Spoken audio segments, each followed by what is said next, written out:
Now we know Madam C.J. Walker again. She was named. Her real name is Sarah Breedlove, right? Hmm. Now we know her to be the most historic The entrepreneur, godmother philanthropist, of hair. the first female self-made millionaire in America. That's her. That's her lineage. Hmm.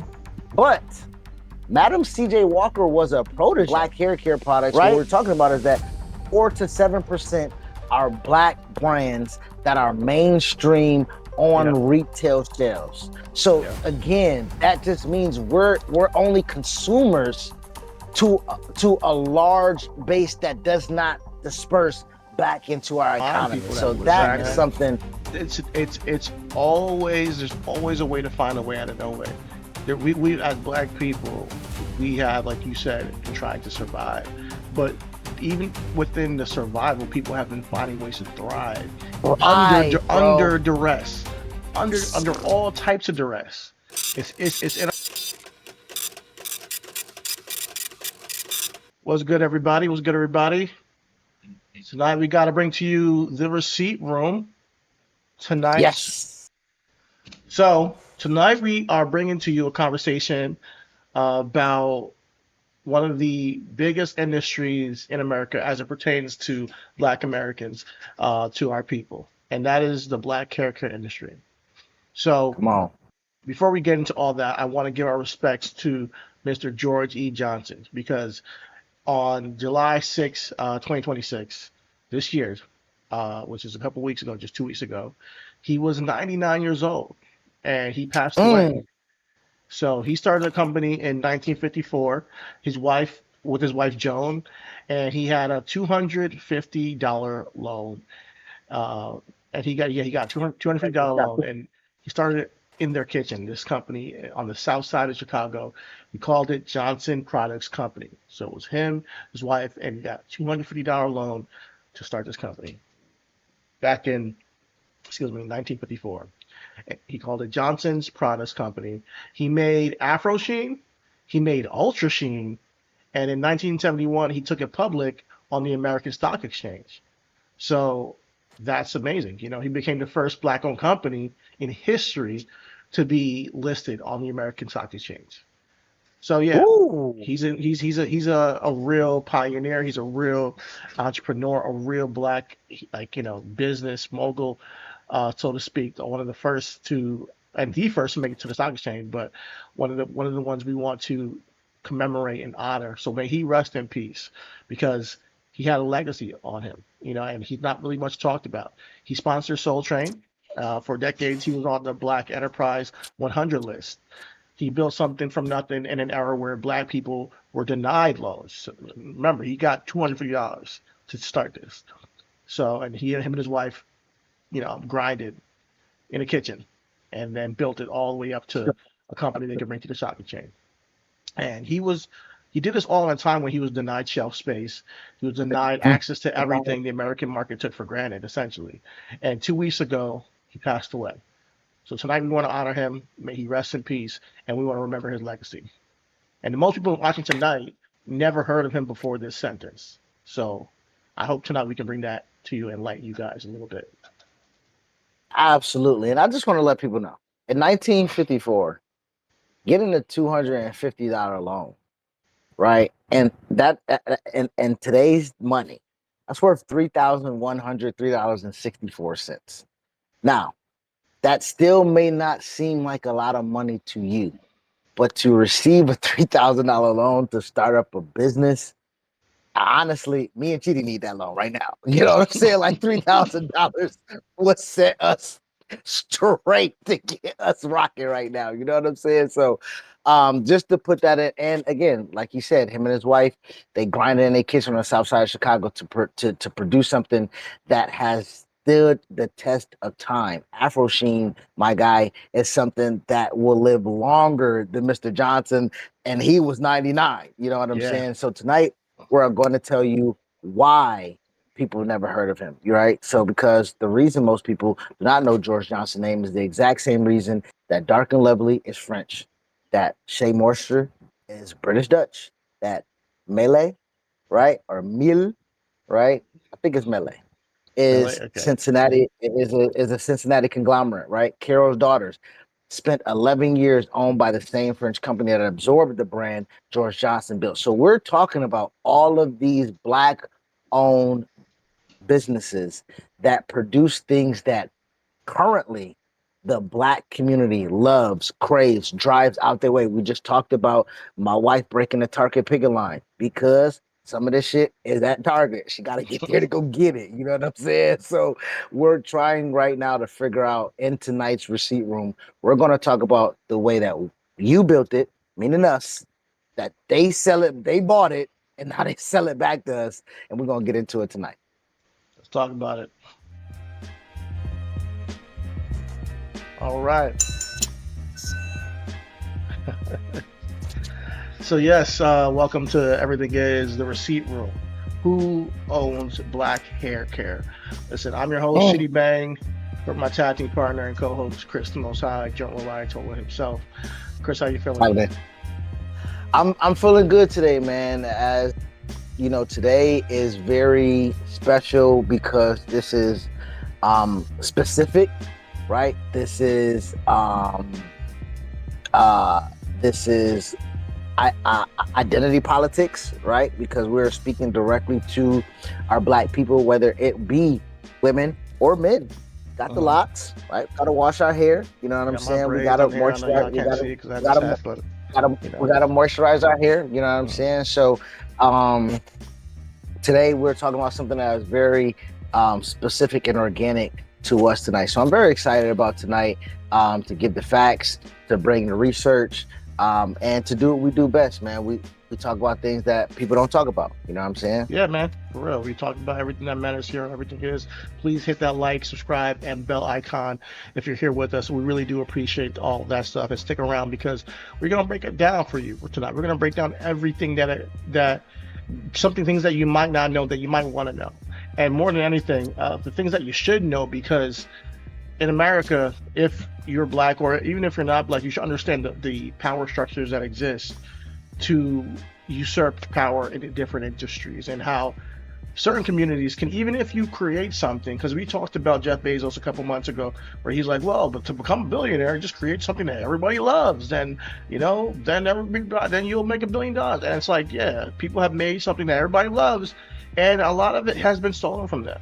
So we want to talk about also how to protect yourself in today's day and age when you create something that everybody loves, when you think you have a business that's going, that really is a game changer, that is a culture changer, and how that can honestly be completely stolen from you. So before we continue, Chris, I know you can hear me. Uh, are you are you are you Yes, uh, are you having some difficulties on your side? I am having visual difficulties, but shout out to me having like Okay. multiple streams of electronics. I can still hear you, and I'm Uh, rocking with you. So I'm bet, still here. bet. I That's look, good. I feel frozen right now, but I'm not gonna feel defeated. You know? Yeah, man. Let me just check if we okay, we are live everywhere. We are here on YouTube live. We here on Twitch live. Listen, if y'all here Okay, with us and you learn something, please hit us with a comment down below so you can be part of the conversation. And even if you see this later on, give us a comment on below. I'm the one what you learned or what you feel about what we're talking about. Maybe you got something to add to the conversation. But as we talk tonight, we got to start with the receipts. And our first receipt is I just wanted to pull up the obituary for Mr. George E. Johnson. I'm gonna go with the NBC News obituary we have here, just so we can read through it on what his legacy is and give him his just due. Okay, okay. give me 1 second, pull it up. I don't got shares yet.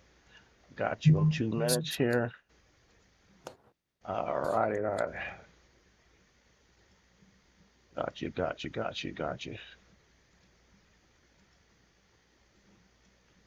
George E. Johnson, man, a legend. George E. Johnson, the pioneer. Come on. Shout out to Joan. His wife held him down, you know. But yeah, this is him. Georgie Johnson, man, at 99 years old, man. Johnson Prize Co. was founded in 1954. catering to African Americans, involving taste in hairstyles and fashion in an era where U.S. companies pay little attention to black consumers. So let's talk about it. Let's see what they say about his legacy here in his obituary. Georgie Johnson, the pioneer of Chicago entrepreneur, was who's eponymous. Excuse me, I'm not sure I'm saying that wrong. Whose eponymous company transformed black hair care in the United States with brandings including Afro Sheen, Ultra Wave, Classy Curl, died on Monday at age 99, according to family statement. The family said Johnson passed away peacefully at home at the age of 99. Man, he lived a long life, man. If only I could, live to have such a fruitful life where you change the whole industry and get to live to almost 100 years old. May he rest in peace, and may his family be blessed.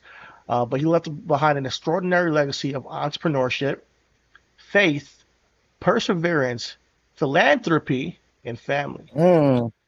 The New York Times cited that his second wife, Madeline Murphy Rab, okay, shout out to her too. Sometimes you got to shout out the second wife, reported that Johnson died of respiratory illness.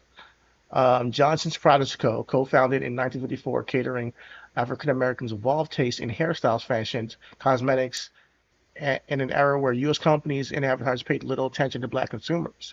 He truly believed the business could be a force for good, creating opportunities, strengthening communities, opening doors for others, and demonstrating that success carries with it a responsibility to serve. The family statement said. The business which Johnson co-founded with his first wife, Joan Johnson, who died in 2019, grew to command nearly 80% of black hair care market by the 1960s and 1971. Ooh. He became the first black-owned company listed on the American Stock Exchange, now known as the New York Stock Exchange American. Um, with the marketing campaign echoing slogans and imageries of the era's Black Pride and Black Power movements, the company became the exclusive sponsor of television music show Soul Train, helping the Chicago-based weekly program from a local helping the Chicago-based weekly program from a local broadcast into a national syndicated hit. The company owns Business Roots illustrated the difficulties minority entrepreneurs faced at the dawn of the civil rights movement. Johnson, who was born in the sharecropper's shack in Mississippi in 1927, moved to Chicago with his mother at the age of 2.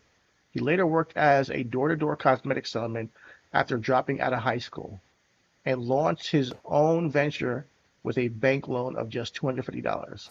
He secured a he secured by telling white loan officer he wanted to borrow the money for a family vacation. I knew this was, he said, I guess he says, I knew this request for a vacation loan wouldn't rattle the loan officer, belief that he was superior to me, nor would it challenge his stereotypes of black men as subservient or unintelligent. Johnson Come on. recounted in 2025 memoir, Afro Sheen. Some of the company's first major brands, including Ultra Wave for men and Ultra Sheen for women, were introduced as hair relaxing products designed for home use to achieve straight and wavy hairstyles popular in the 1950s and early 1960s. As black power consciousness gave rise to an increasing preference among black people for more natural hair texture and look that did not seek to mimic the styles worn by whites, Johnson's companies adapted with the advent of its Afro Sheen blowout kit in the late 1960s, according to Come blackpast.org. on. So Yeah, he damn near invented the fucking did the he fro? invented the fro. Yeah, I He mean, I'm not sure invented if he the invented it, blowout but he fro. while Well, well, I mean, it says like that the he maintenance of it. Niggas used yeah, to yeah, that got pat that shit, you know. oh, that's And come on, fire. think about it. Cuz. Soul Train. People were going down the Soul Train doing the, Oh dances. we nigga. They need to That's get his product, fire, bro. popping and locking shit down That's there. fire, bro. But the company's classy curl helped consumers achieve the Jerry curl perm, first popularized Woo, by white woo. hairdresser chemist Jerry Redding. Johnson's venture became. I did not know a white person created that The white hey, hey, we hey, the Jerry first and curl. foremost, we like to shout out black people for inventing stuff that that white people take a hold of. Let's give our bones right now. Shout out that white man for creating the Jerry curl. You know what I'm Yeah, saying? yeah. Is wait, hold on. Let me look into this. Jerry Redding. Is it a man or a woman?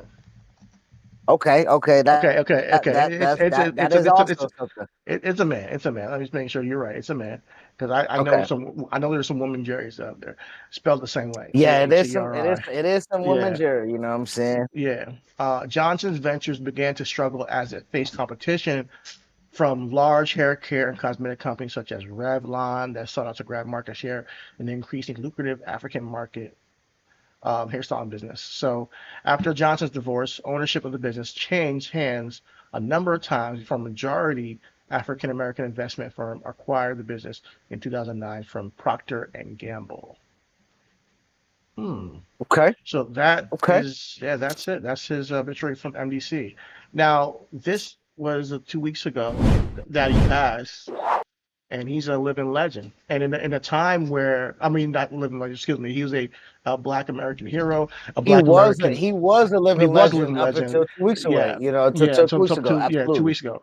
My thing is that with Black history being removed, it's so important that we take our time to, as Black men and women, put people onto this. I was just watching Yo, Ashley B. You sent me something that she had. Uh, uh, about the real McCoy? Real McCoy. I saw that, but she also had something posted today about the gay bass player Black who created the high five. Do you know that nobody high fived until 1970? The who? The high five, a high five. What we do, like that was nobody was high Wait, fiving but no, until but black 1970. black people used to do daps in the war though. But you like nobody did high fives? Yo, look up, Google right now. When was the high five popularized? It Oh was no. a older, apparently he was gay, a black male who high fived after a home run and hitting a home run, and then everybody saw it and started doing that. Really? Yeah, The high five was popularized in America in the late 1970s, specifically tracing back to a historic moment, October 2nd, 1977, during the last regular season game of the year. Los Angeles Dodgers outfielder Dusty Baker, I know Dusty, okay, Dusty Baker, hit a landmark home run as he crossed home plate. Dusty Baker. His Yes. teammate Glenn Burke right, raised his hand high into the air out of pure excitement. Baker instinctively slapped it. Cre- Oh,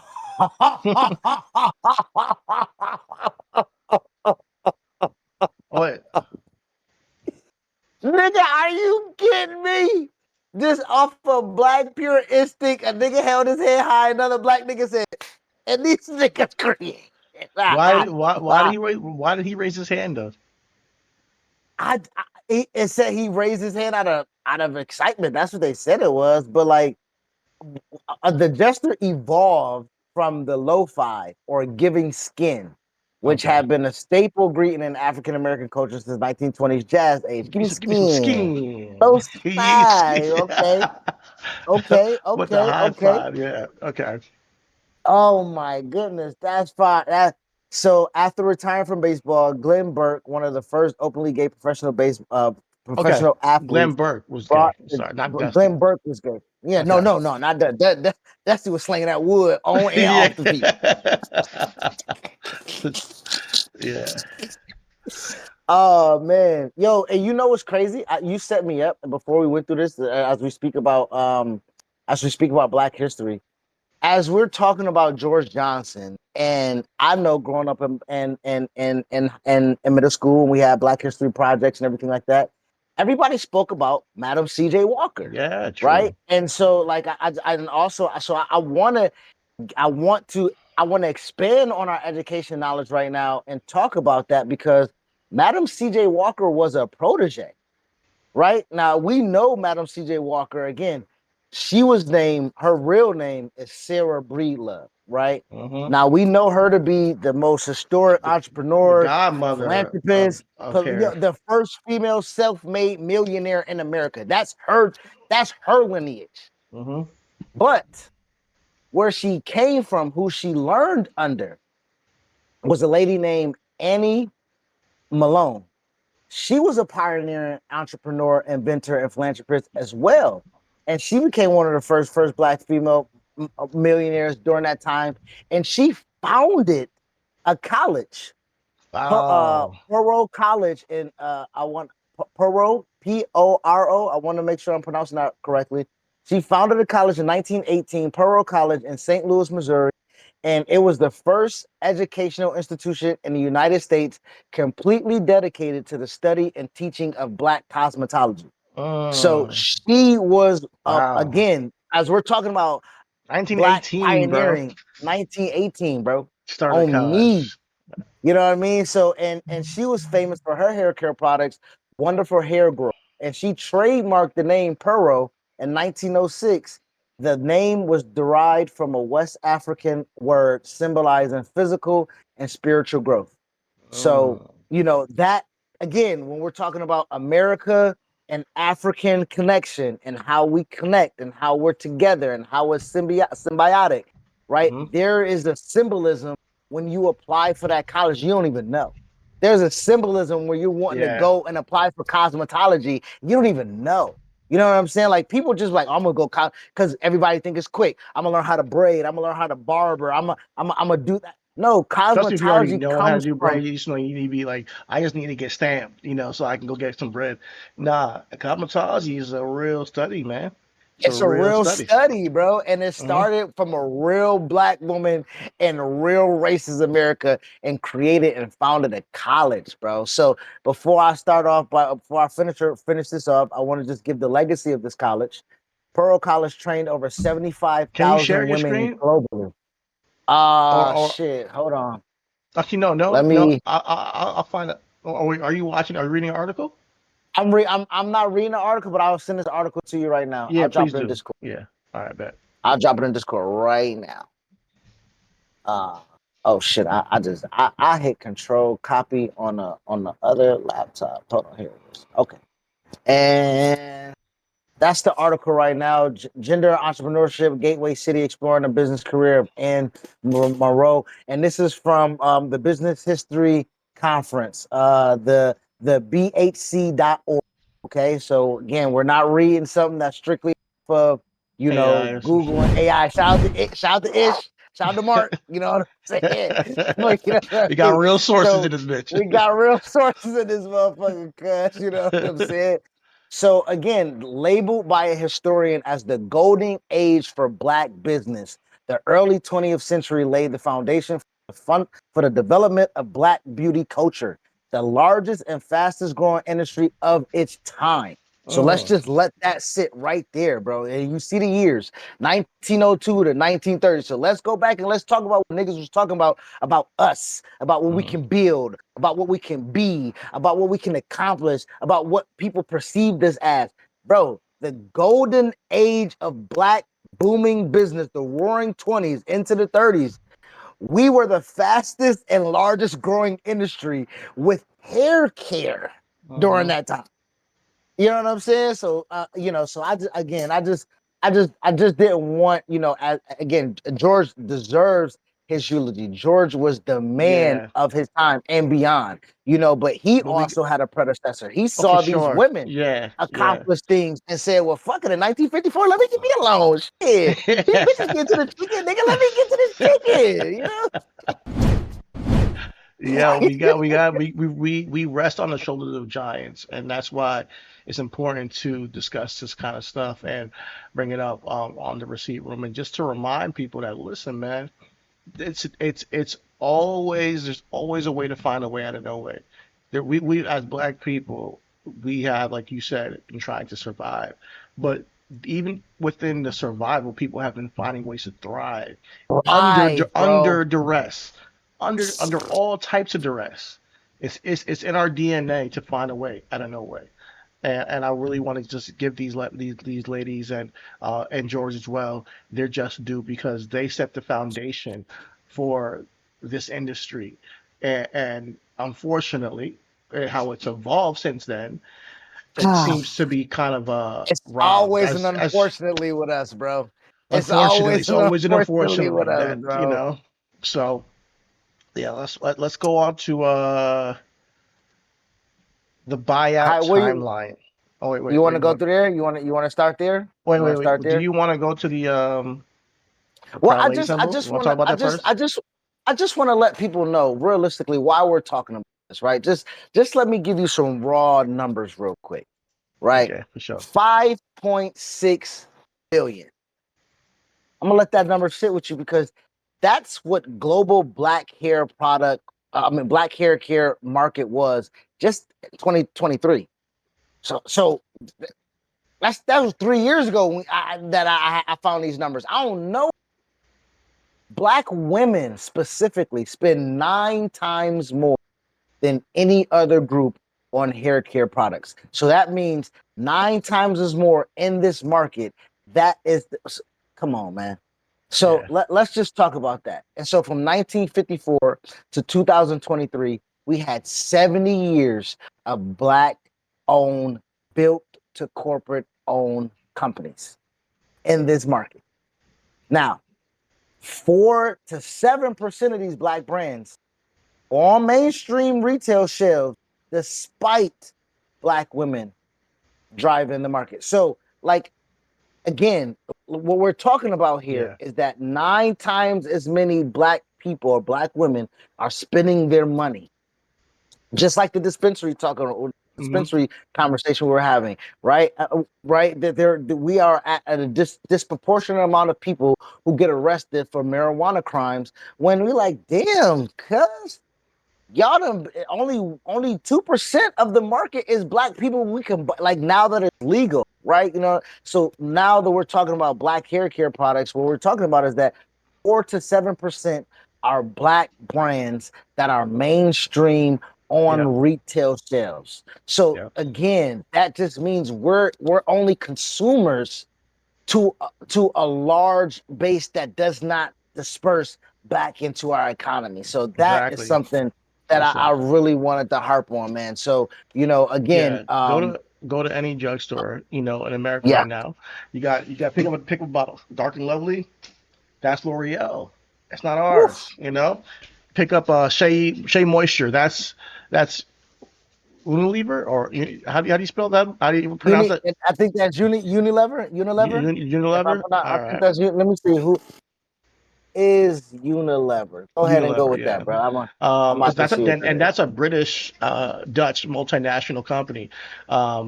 So then pick up Mielle, Organics. That's Procter and Oh, Gamble. Unilever own everything, cuz. Unilever, Carol's Unilever, they Daughters, own guys. That's L'Oreal again. Uh, just for me, man. I remember back in the day, you used to see the commercials. Just for me. just Just for me. JUSTFORME. Yeah, that's Hey, yeah. I remember, man. Listen, my sisters were getting perms back in the day, nonstop, man. Taking up the bathroom, like and burn their hair out. I'm like, bro, yo, that perm used to smell like horse shit. You be like, yo, you burning your goddamn scalp, yo, trying to be for real. Eurocentric on this motherfucker, Yeah. cuz. But that's what we talked about. That's what we talked Hmm. about yesterday, right?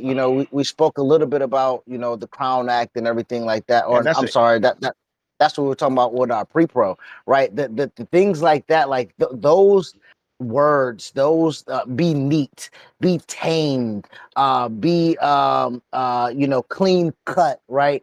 That was the reason why, we got into straight. Listen, the hot comb era was again something created from black people to live in the times that they were in, where you had to be Yeah. Eurocentric beauty. Eurocentric You know what I'm standards. saying? Yeah. And there's still Eurocentric standards. Yes, there's still some of that today, where yes. Eurocentric beauty standards are like, kind of like pushing forward. That's why the whole thing with Lupita Nyong'o being in, Helen of Troy, people just, oh my God, super outraged when she's in the movie for like what 3 minutes maybe, or maybe like a minute and a half or something like that. She's not My even in the thing movie. is, I hate that they did that to Lupita and not talk about a man playing a. Never mind. We're not gonna talk about it. They Just talked about that for too. me. Okay, respect. Okay, all right, all right. Just wanted to make sure the But outrage was the basically, same. You know what no, I'm saying? I'm like but Jay-Z yeah, right now. just for me, I could, but just for me, African Pride, TCB, that's Yep. Godrej Consumer Products, which is an Indian company. Just so you know, guys. So like every single one of these brands that we mentioned just now was either built by black people or built specifically for black people.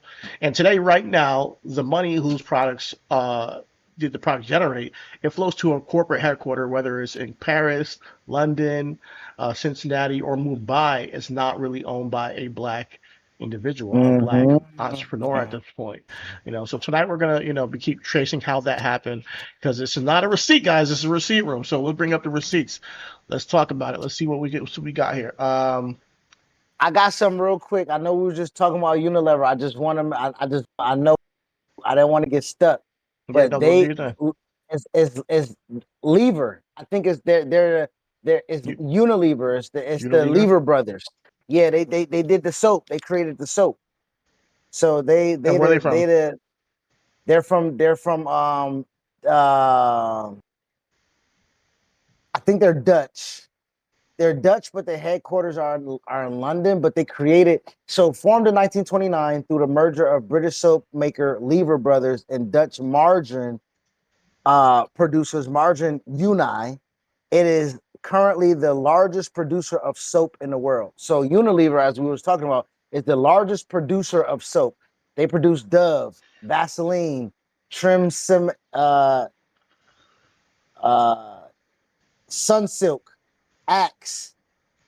Uh, Damn. God damn, they do everything, cuz. My lord. Okay. Okay. So yeah, like you say, man, none of this money even stay in the country.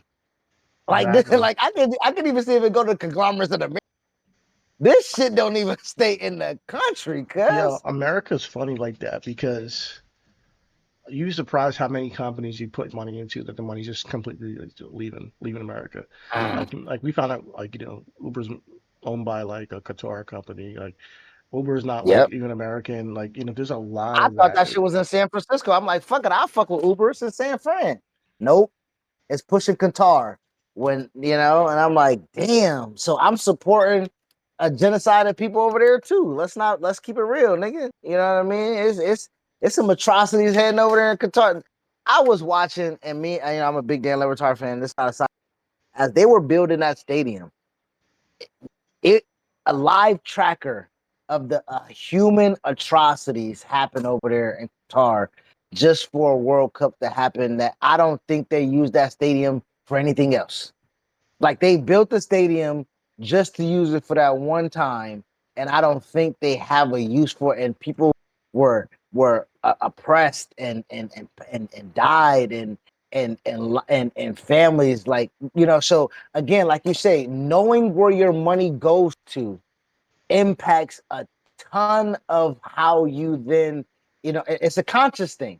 I think that's our biggest thing with receipts room. We're bringing a lot of things that we want, that we find in our conscious to make us think, to then go ahead and bring it to you to see if, hey man, do you think the same way as us? You know what I'm Exactly. saying? Or Exactly. do you want to have a different way of thinking? You don't have to think like us. Do you want to have a different way of thinking? You know what I'm saying? Uh, So and again, I'm sorry to derail, but again, what they're doing is not by accident, yeah. right? It happened in specific sequence of events between 1993 and 2023. That's 30 years. So let's think about it, bro. Like I'm 37. We're singing Just for Me, right? That's our time, right? Watching TV. 30 years of being conscious in this world. They have done things in the shadows. So for 3 decades, in which every major black-owned hair care company was bought, absorbed, or squeezed out of the market that they built. That is what happened, and it still happens. Millie, I believe, Really. Millie, or Organics Mielle. right now. At Mel, okay, it's the brand that black women right now. Black women grew that to over 300%.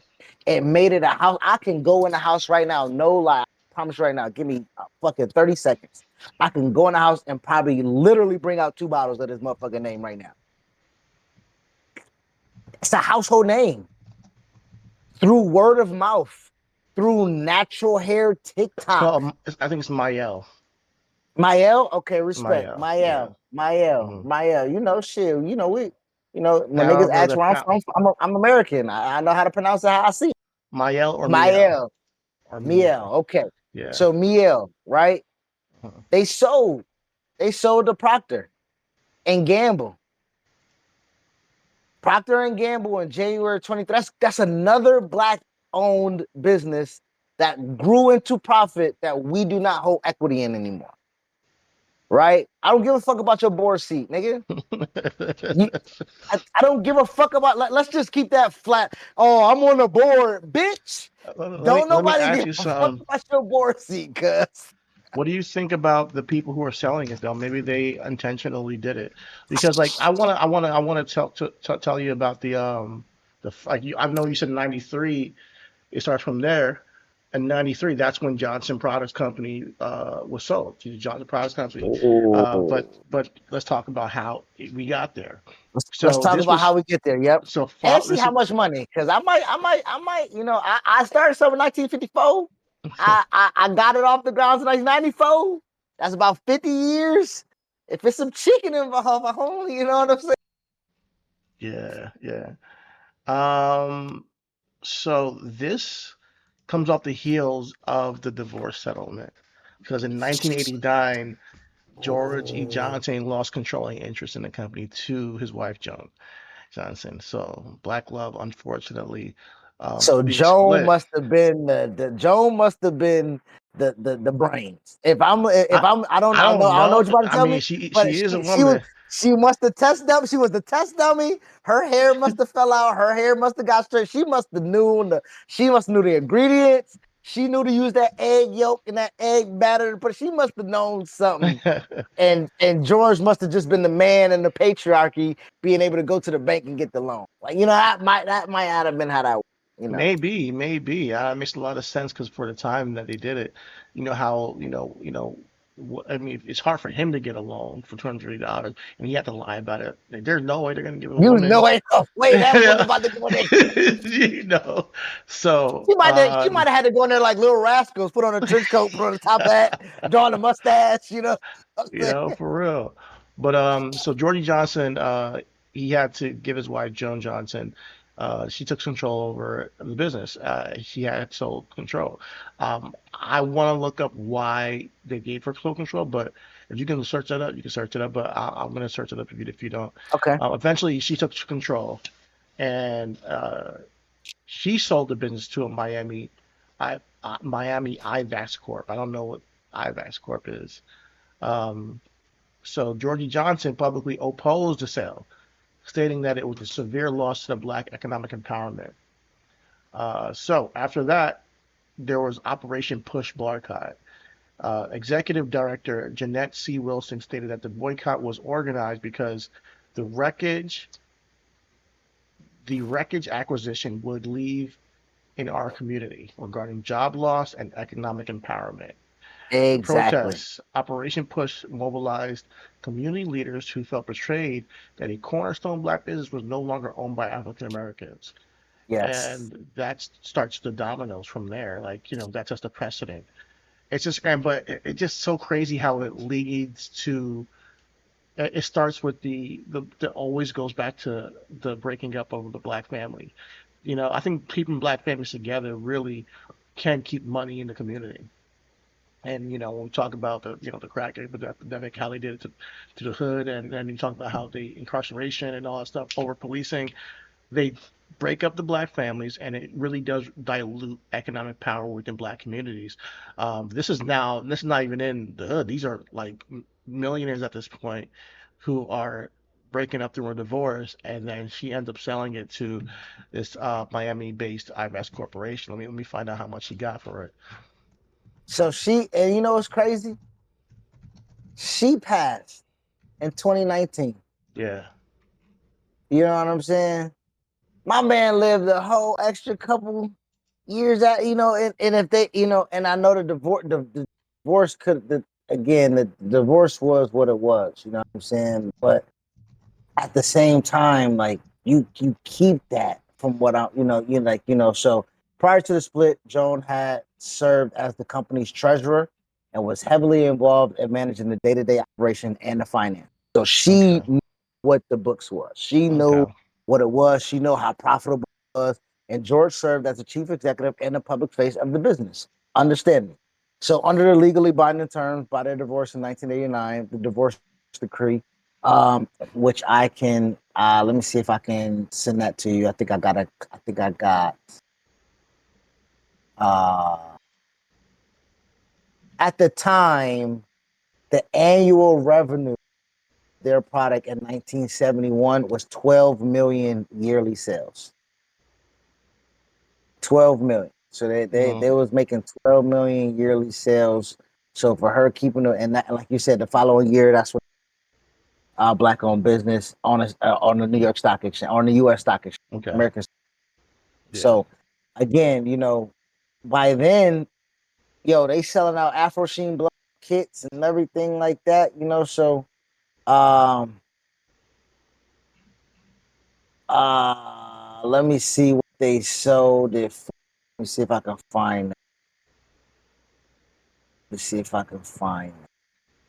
So George transferred vast majority of his shares to Joan. So damn,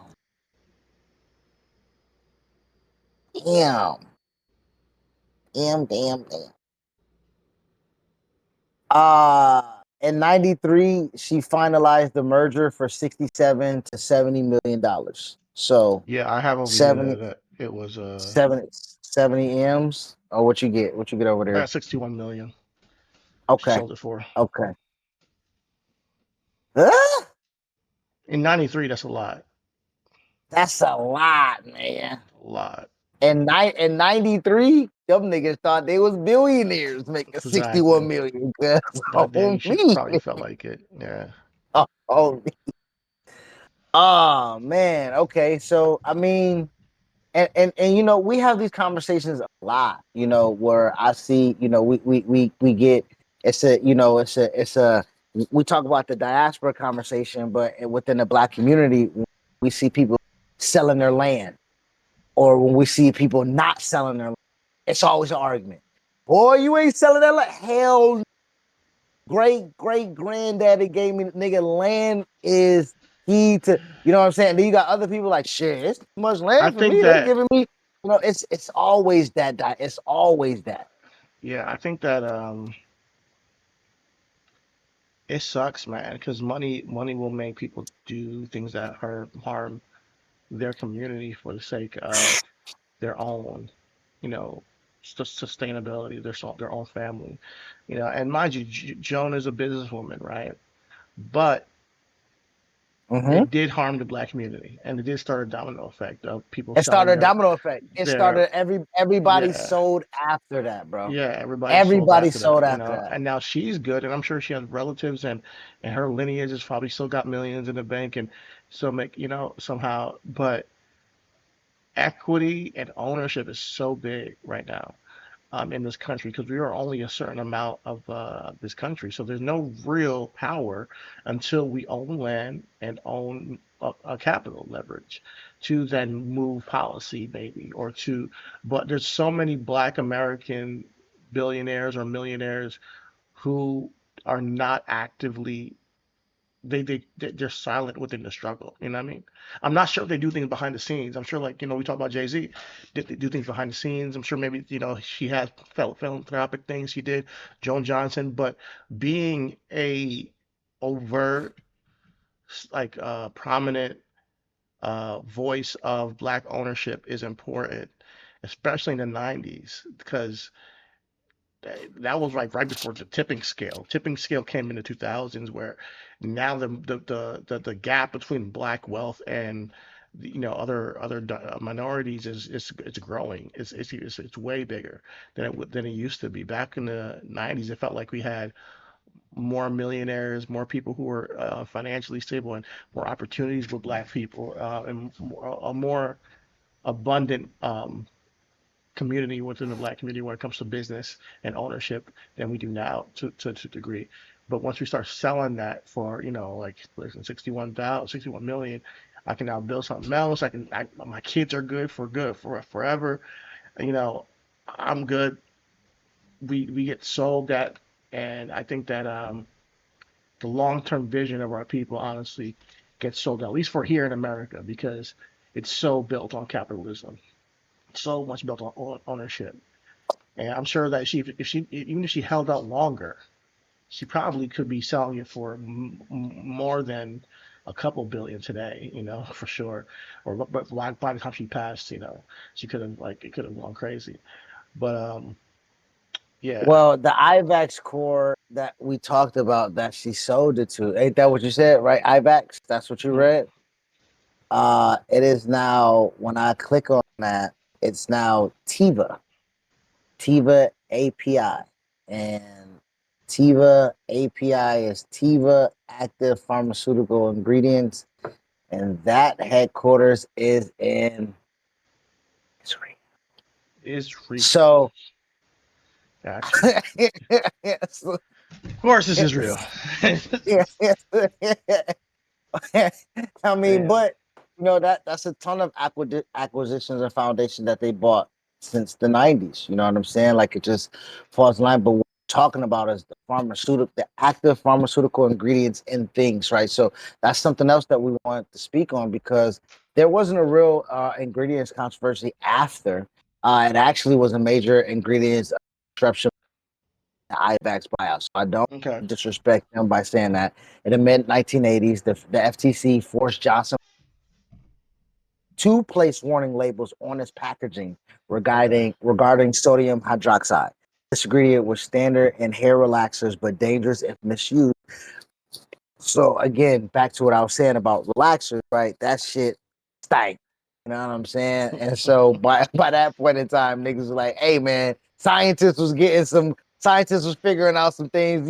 We got CIA working over here with LSD, you know what I'm saying? We got here. Niggas is figuring out a lot of shit gonna like, hey, These that might be chemicals, poisonous. Put a man. warning on Yeah, that, please. You know what I'm saying? yeah, man. Uh But yeah, no, So, you can continue with where that. you want to drive to? Where you want to drive to from here? From Johnson to I know we dabbled into a little bit of where that led to, and I know you said it was a domino effect Yeah. of people then selling off. So I where? want to talk about the next company on the Go ahead. list here. We have Alfred Washington, AHBAI,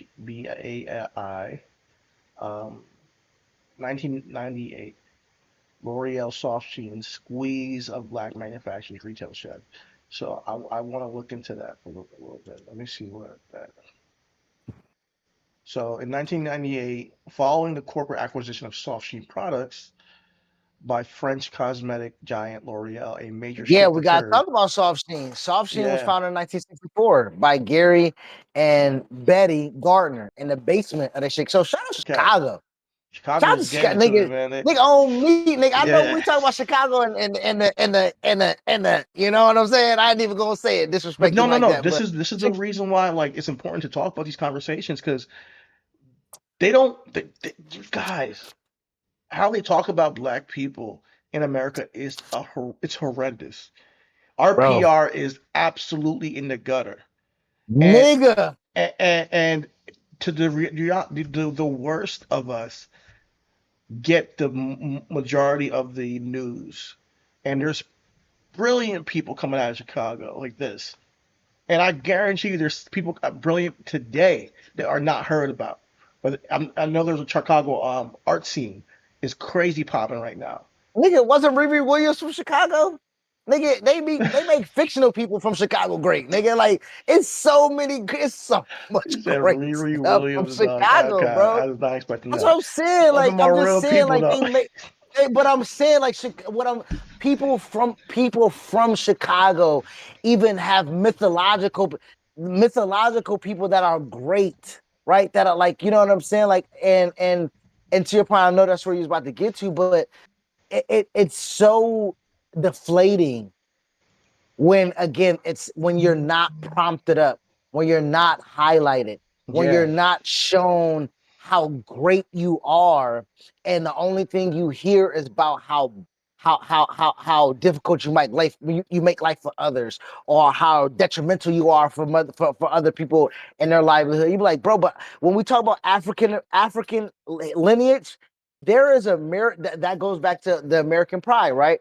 There is American lineage and pride of these people, of these cities, of these states Yeah. that are solidified, that are verified, that are stamped, that are prevalent, that again, only, and again, this might be a Chicago thing, right? I bet if I ask Michael Wilbon, right? I love Mike Wilbon. Mike Wilbon is a proud Chicagoan, right? I'm pretty sure Mike Wilbon knows this history of Chicago. Yeah. But again, Mike Wilbon, write the book, do the audiobook, do a podcast about the history of Chicago, the life of Chicago, the lineage of Chicago, because bro, we just read two people that have blessed black American families globally from the basements of their home while they're being segregated in this country. Bro, Hmm. that's a history that needs to be shouted to the fucking mountaintops, bro. Sorry, Auntie, market. Nah, we're good. Um, so Edward and Batitian Gardner. Bit- Batitian, yeah, Gary and Batitian Gardner in Chicago started soft sheen products in the basement of their home. They were testing products on their own children. This goes back to how black equity is built within the confines of what we have.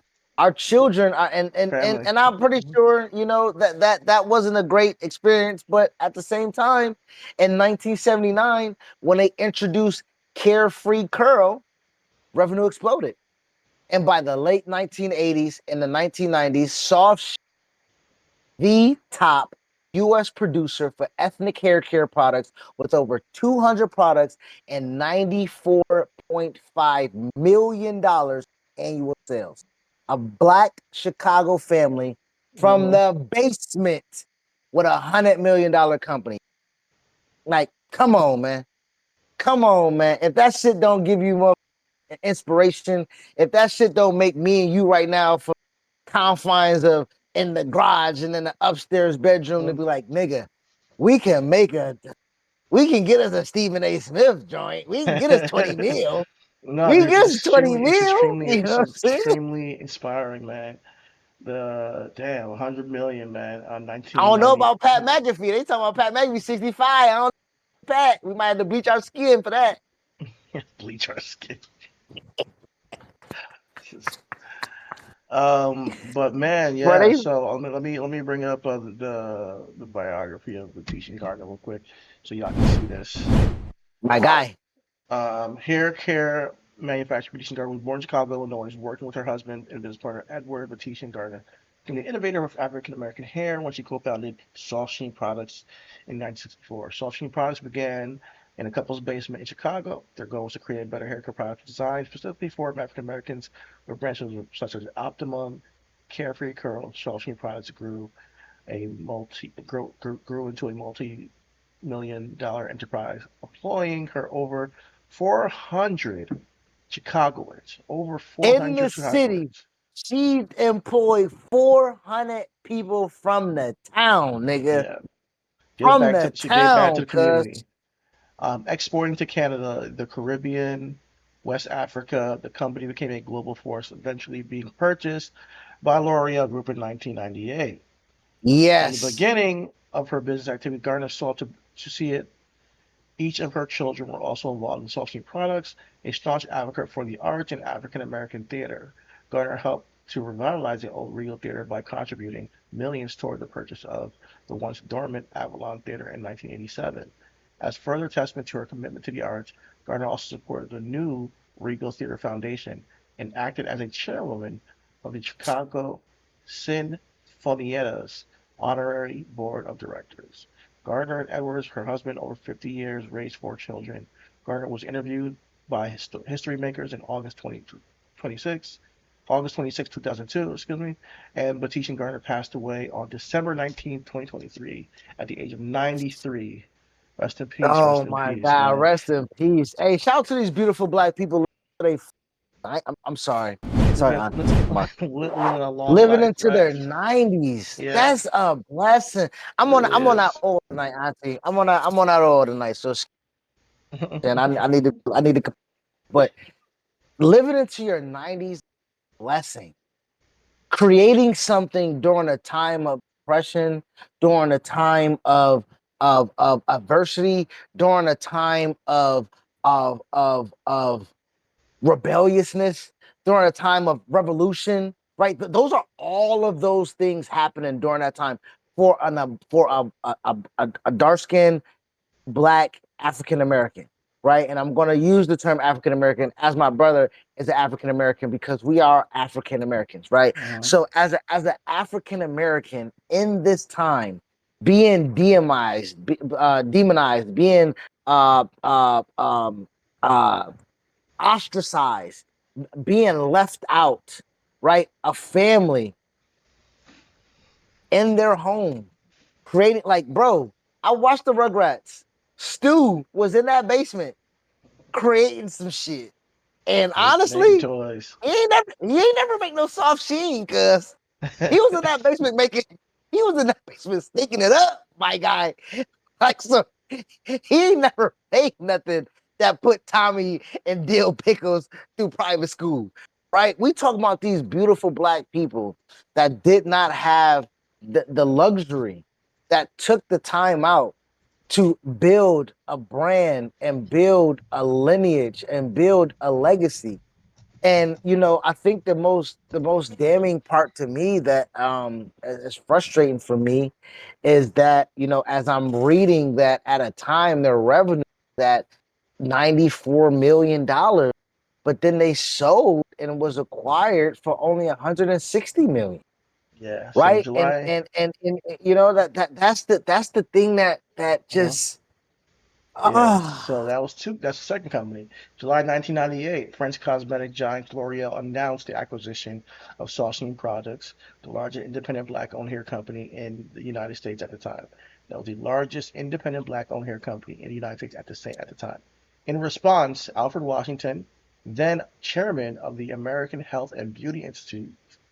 um, Health and Beauty Aids Institute, excuse me, a trade association representing black-owned beauty manufacturers issued a prominent warning. He stated that the immense marketing power and distribution capital of a global conglomerate like L'Oreal would effectively squeeze black manufacturers from retail shelves. That statement captures a pivotal moment of consolidation in the ethnic beauty industry driven by several factors. And the key dynamics of this goes to one, shelf space domination. Majority of corporate conglomerates possess the capital to pay expensive retail slotting fees. So they can pay for the fees to slot those their products. This allowed them to lock down prime eye level space at retail chains, at major retail chains. So the capital disadvantage also played into this, and that's the independent black-owned firms lacked the massive advertising budgets and global corporations. They could not match the promotional spending required to maintain retail visibility. And then there was a loss of autonomy. The acquisition sparked intense industry debate over whether mainstream corporate ownership would properly preserve, invest, and understand the unique formulation of the needs of the black consumer. So that honestly, that warning kind of speaks to where we are today, where we have like all the top black hair care products are owned by these large corporations that are not that are not owned by black people. So, damn, Shaw Sheen, honestly, going to L'Oreal in '98 was a big deal. Like bro. But but not only that though. That was the proverbial gut shot. Sorry to cut you off. That was the no, go proverbial ahead. gut shot. The the follow up right hook was 2 years later when they took Alberto Carson Culver. from us. Oh, when they took Carson products, that's Dark and Lovely, Dark and Dark and Lovely, Lovely. Okay. Magic Shave, all of those products under that umbrella. You know what I'm saying? Like that was ah, they acquired. So this is what happened with it. To your point, capitalizing on leadership and scale transition, like you. Ah, my goodness, it's frustrating. Just I'm sorry, not to say it's frustrating because families made their own, and because I'm thinking of Black something that's families made a lot of money Matt, that created something. yes, So that's on the bright side, but black ownership, the ownership took a ability hit. to show to have legitimate seats at the table, right? Because again, by the 1990s, think about what we're talking about in the 1990s. Think about the cultural influence, the monetary influence that black culture has on America. Like, Jamie please Foxx show, put yourself, Martin, Fresh Prince of Bel Air, Malcolm and Eddie. Shoot, we had bro. I don't even uh, give a fuck. We talking about Family Jordan Matters, saying shave your head, Jordan. nigga. You using a black hair care product to shave your head. I mean, You know were what I'm you? saying? Niggas is using black shave to shave your Because head like my nigga. were they using black Like hair products to shave their head? Because I don't know. I I'm don't. not sure I'm that just green. making. I'm just saying. I I'm don't sure, man. know because you I'm don't need sure, a nigga, black Mac. razor. I'm sure Mike wasn't using barber saw during that time. Cause Listen, man, it's Michael, so we don't know. Michael you're right. Jordan Republicans buy shoes was. too with Mike. Cause Could talk about Chicago. The guy wasn't really down with everything going on. nah. I ain't finna do that to Mike. Nope. I ain't finna do that to Mike. I ain't finna do that to Mike. Listen, At man, home, he was I think concerned with the at home, Nikes, and Republicans buy Nikes too, right? So we all know where he lies. I'm just saying. All I'm saying is I'm pretty sure. I'm pretty sure. And I'm again. I know this is a receiver. What I'm saying is that even then, right? You're talking about black, right? We're talking about black TV show, but just we're talking about I'm the saying the culture people, of the black television, the people was culture, so the prominent. music, Music, hip everything was hop, yeah, so everything. prominent. I was Was just going with the black, TV shows, but yeah, it was extremely like big. and the The presentation of movies, that I mean, there's so was many. unique. You What had the what's the high top last? fade, you had the Caesar, you had the Hmm. braids, the poetic justice box braids. You know what I mean? You had the Buster Rhymes or the O Dog motherfucking like whatever style you wanted to have. Black Americans influenced that shit no matter what during that time. Hmm. And at the time where we're making the products for the hair care products, because again, you need your oil sheen, you need your wave, fucking, you need all of that. That's going directly to a black pocket. That's going directly to a black family who, again, we're seeing is doing things by doing stuff in a black community. Yeah, They're giving jobs. They're yeah, allowing exactly. black-owned hair care products. I mean, I'm sorry. They're allowing. Let me slow down. They're allowing black-owned hair care stores to hold black hair care products to generate and regenerate money through the black community, right? And And I asked, I asked, I said, well, how did we stop going to uh, you know black stores, and we end up and being surrounded by predominantly Korean Asian hair where we have to go there to yeah, get our yeah. stuff. And that's to the point of what we're talking about, where you have organizations buying it out, and then you have another community that have access to create a vertical integration because they have cheaper prices or better Before prices, we and get they to have a that, I better just want network to buried speak right on there. because you said 2 years later there was um the big like nail Yeah, in the coffin Carson almost. sold for 250, I think 250, Yeah, 250 million. so Yeah. I want to talk about that the Alberto Culliver acquired Dallas-based Proline Corporation situation because that was estimated for about $70 million. This is a milestone transaction that essentially consolidated several of major black care brands into one single powerhouse, catapulting Alberto Culver into a number 2 position worldwide in the multicultural beauty market. So the acquisition merged Proline's assets with Alberto Culver's existing portfolio, creating a new division called Proline International. So once that happened, now we got Just for Me, TCB, Motions, all usurped by and acquired from Proline, which is now added to the was added to Alberto Culver brand, and it was over from there. That's like in 2000. So since then, it's been another from since 2000 basically it's been acquisitions on other acquisitions. Like now we have, what was it? Because that was the last time we had like independent black hair care, Yes, businesses. yes. So that at least the major ones were gone at 2000 That after was up until 2000. from 2002. We got Carol's daughter in 2014. So it Okay, took yeah, 14 more. And guess yeah. what? Guess what Carol's daughter did? They sold to Guess Lisa what Carol? Price. Hey, anybody? Hold on. The survey says. What?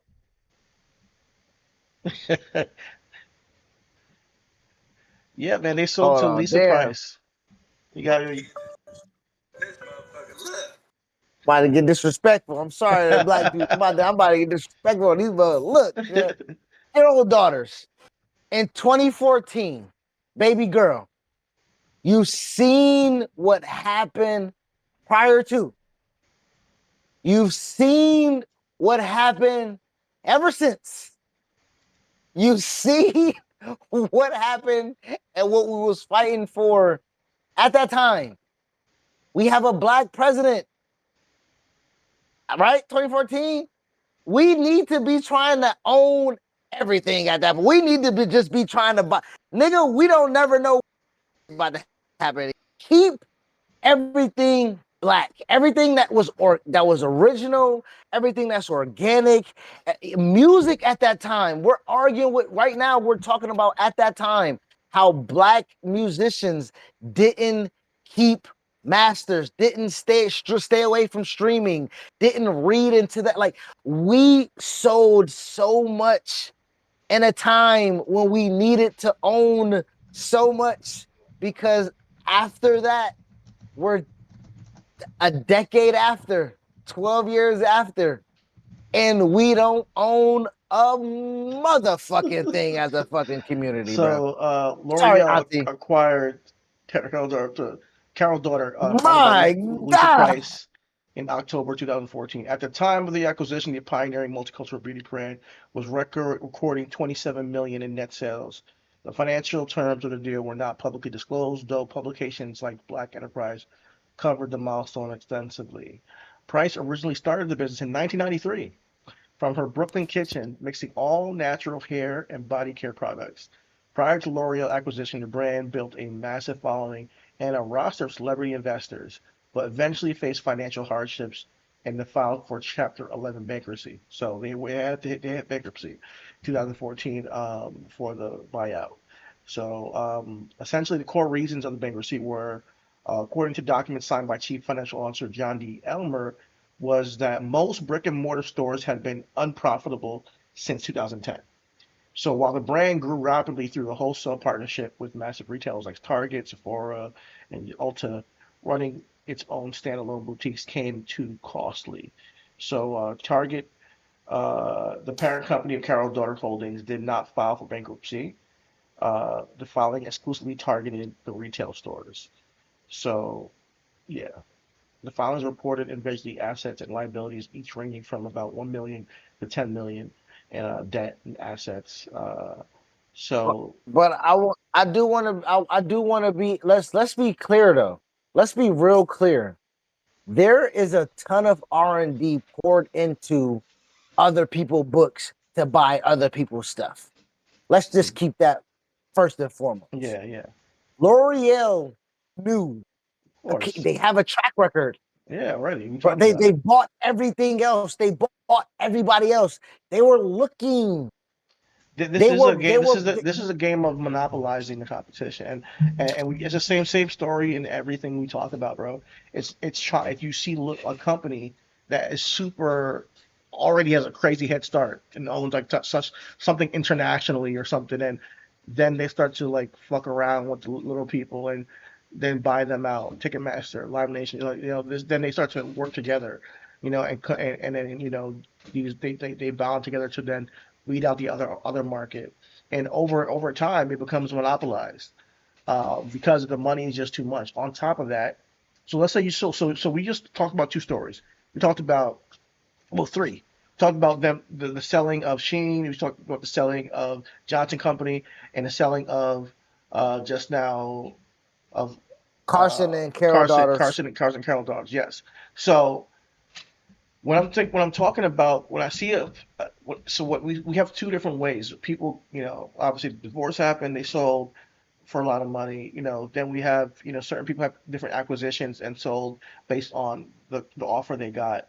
But this is another story where they were the last big one to go, and basically it came through bankruptcy because they couldn't have retail stores of their own, and they had to file bankruptcy. So if you do stick around, it Now, looks like if you don't sell early, then you're at risk of filing for bankruptcy and having to sell anyways. So it's like almost like and a let's damned if and you let's do, and damned if you don't. let's talk about why they storefronts can't get it. Okay, let's do it. I Move mean, on. you know what I Yeah, mean. yeah. I just do a link. I just do a link in a Discord chat. Okay. But the reason why is because black entrepreneurs face systemic exclusion first and foremost. Wholesalers historically restricted black-owned stores from buying inventory and setting high minimums or denying access. So when we're speaking about how we get taken over by L'Oreal, French, or we talk about Unilever, Dutch, or we talk about whatever, we talk about the Asian community being prominent and dominant in a black hair care since the 1970s. We talk about how people come off like we just had the conversation with Godfrey and saying we're not here without the civil rights movement and off the backs of the civil rights movement.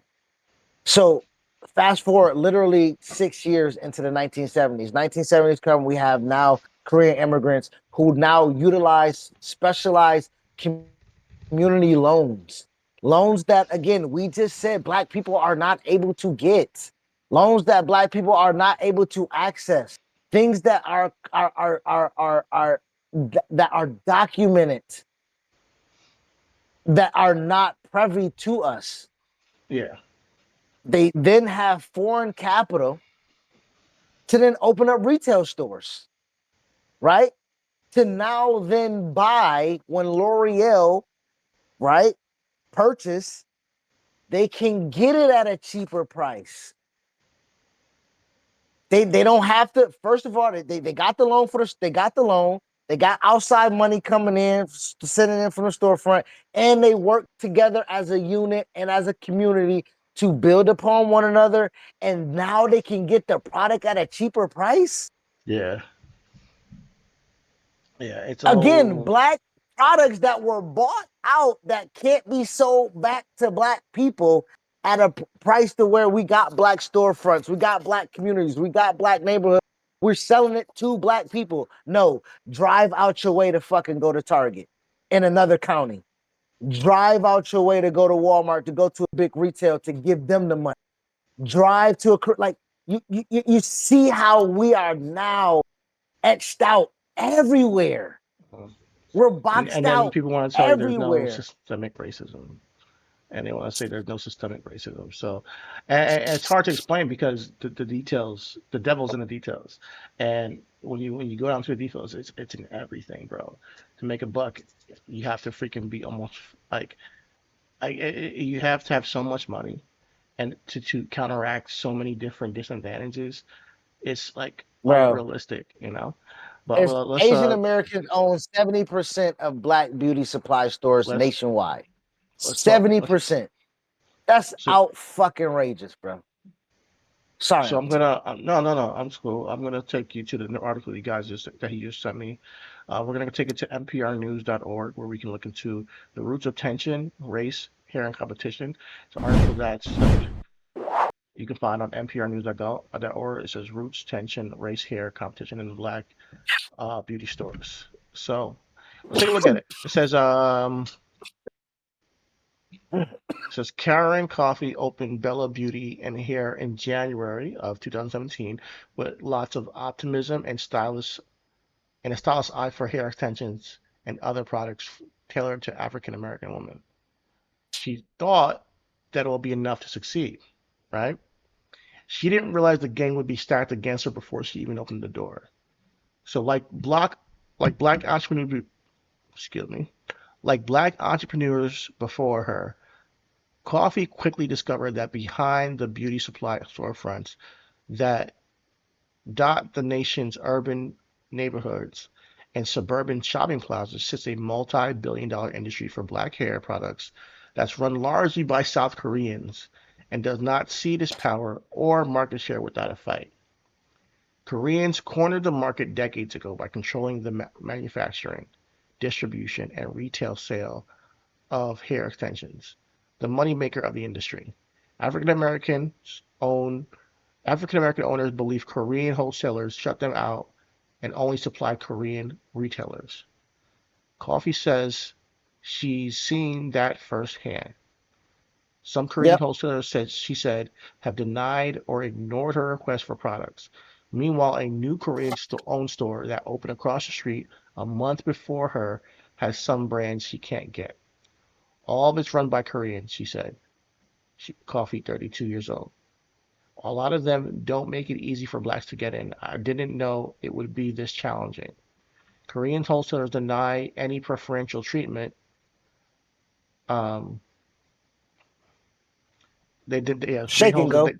they deny.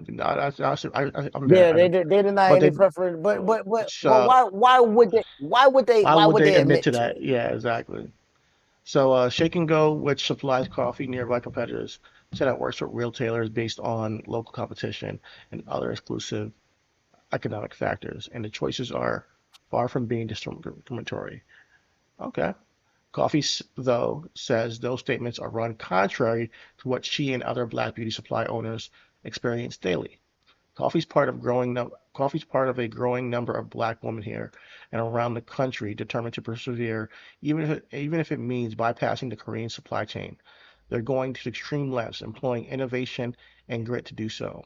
There's been a really concerted effort to get black people to enter the retail side of this business, said Lori Tharps, Temple University journalism professor and co-author of Hair Story: Untangling the Roots of Black Hair in America.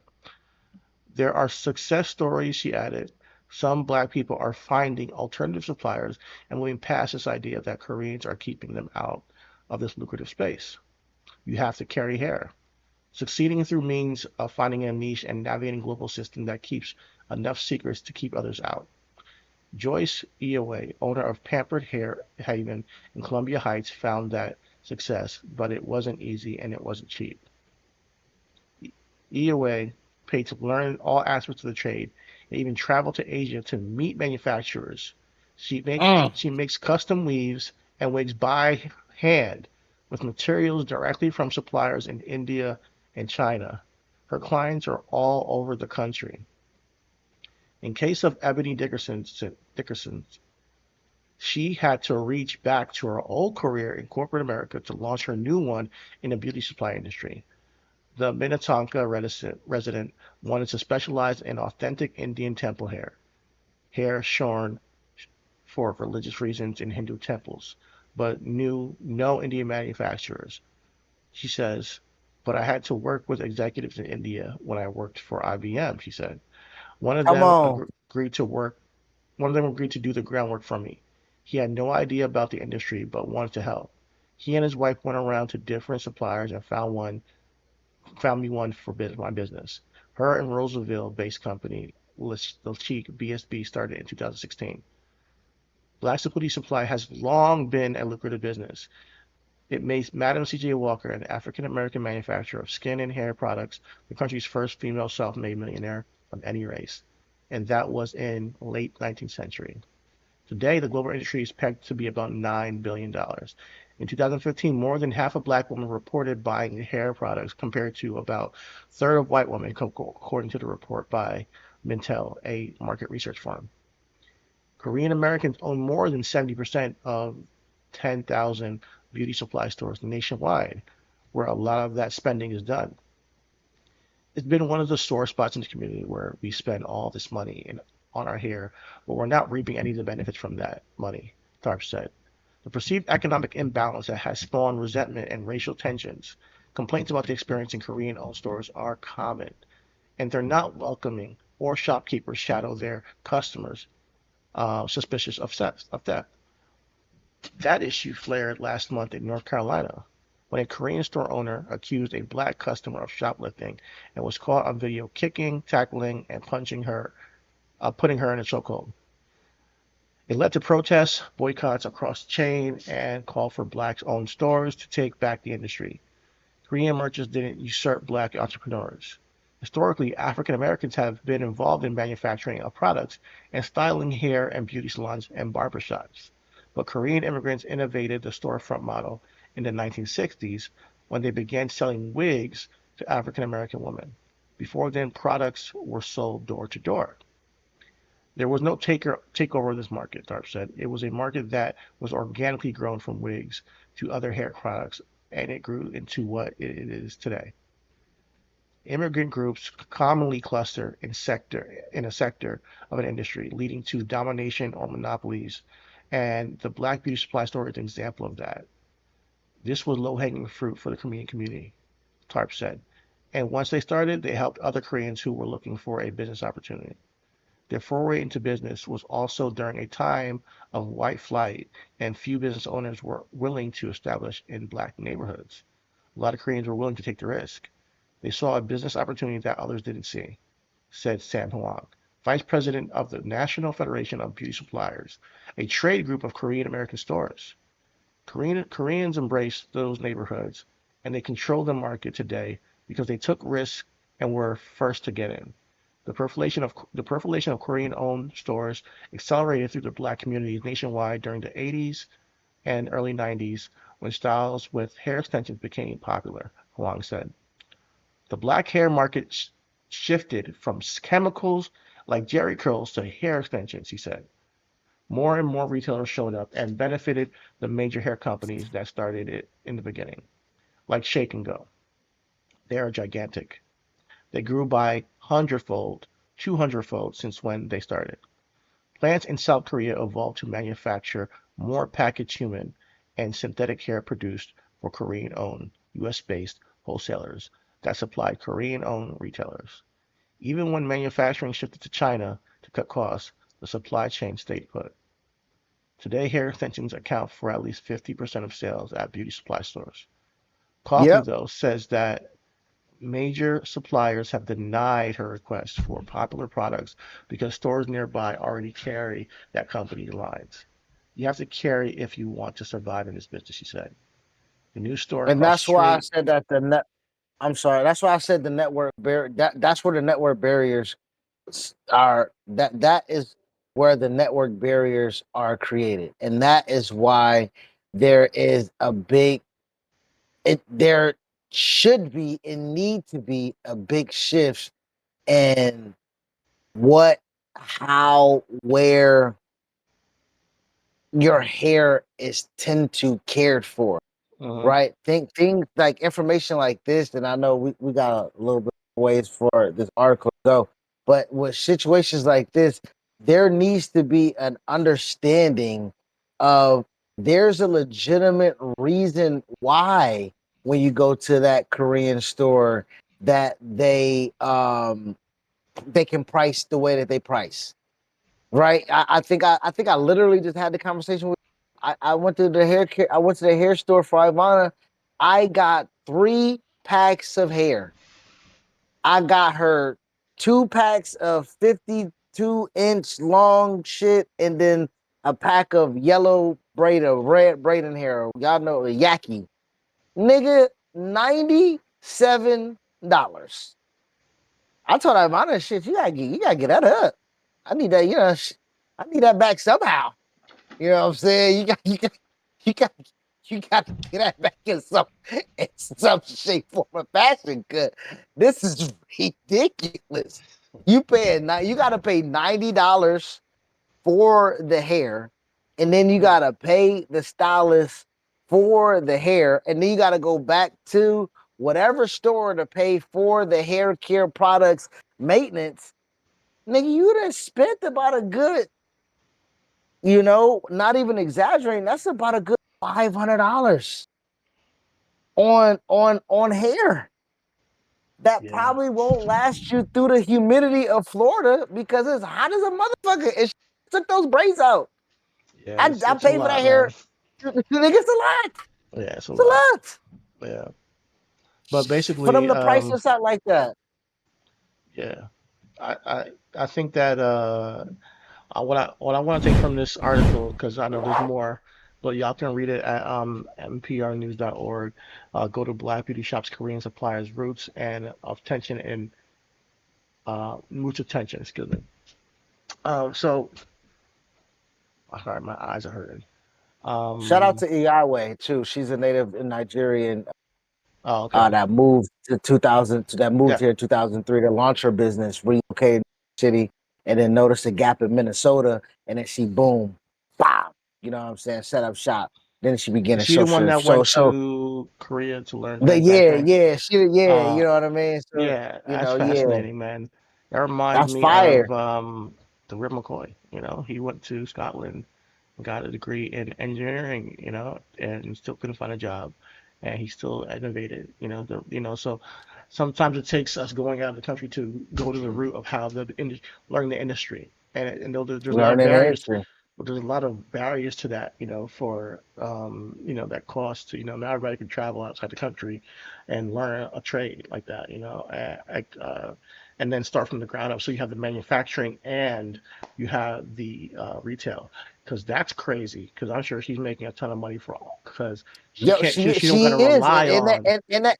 in that article. It says and women. This is what she can do. She can turn a bone straight, treacherous, a bone straight into a Afro kinky. And she said customers pay $250 and up for the custom bundles of hair that she get. Wow. So I know she kinking. You know what I'm saying? Oh, And then she shout said, out to it's her. not Shout out about to her. black, it's not about white, it's not about green. It's called business. Hmm. Allow us to operate within this business. Hmm. If it's an American dream, if we're allowing, again, French companies, Dutch companies, British companies, companies, Korean immigrants, if we're allowing people to come in and have a piece of this pie, of this business pie, then yes, man, let some black and brown people in.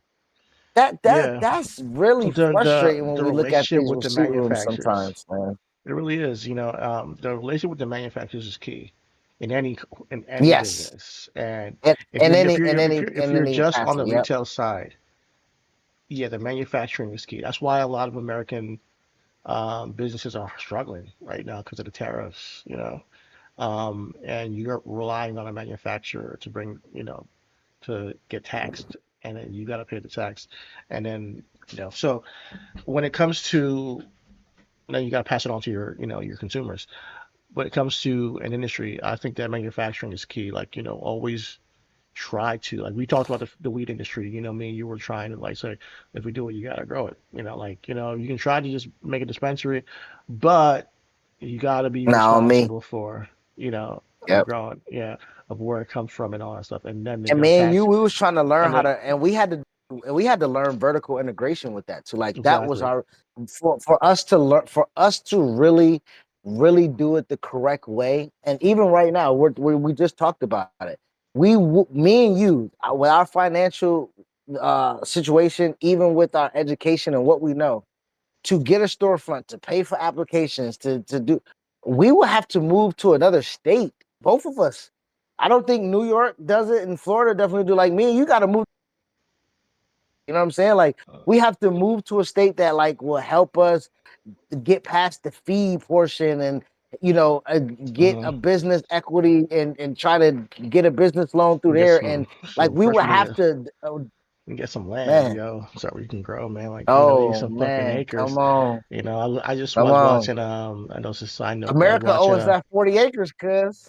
true story, bro. I was watching WWE Unreal, and they take you to Liv Morgan's crib. She has a barn, and like she has acres. I'm like, what the fuck? And like, damn, we could grow out there. Like, and she owns that by I'm herself. pretty sure she does. This little girl. Oh yeah, she might dead ass. Yeah. But shout out to Liv, man. But yeah, man. When it comes to the industry, we can see where we're kind of being boxed out on every step, whether you're owning the manufacturing and then you sell it, or whether you are trying to be in the retail side of things, and then the manufacturers are like, oh yeah, we don't sell to you because we're selling to the other store across the street. Yo, Because that's crazy, bro. yeah, That's so crazy, bro. it's We crazy. can make Yeah, it, they can buy it, and we can't sell it. uh-huh. It's crazy. And they sell it back, and then they can sell it back to us and make it take our money. So Maybe that's where Jay got that line from. They say it's the Jay-Z line for everything. Maybe he learned the shrewd business and how he operates through this. Like, you know what I'm saying? Like again, this is American history. This is not yes, black history. This is American commerce history right here this because we're is talking about some of the first entrepreneurs of hair first, care, and like and how first and how, millionaires. mhm. Yeah, and how certain ethnic groups corner a specific market, Yeah, or sector, and especially in like, ethnic areas, they just will market a sector, and sometimes they don't even live in that area. Like the Chinese restaurants, a lot of those Chinese restaurants, they come and work and they leave. I know some of the places here in the city or down in the city, like yeah, they don't even live in the city. They live in like Long Island, New Jersey.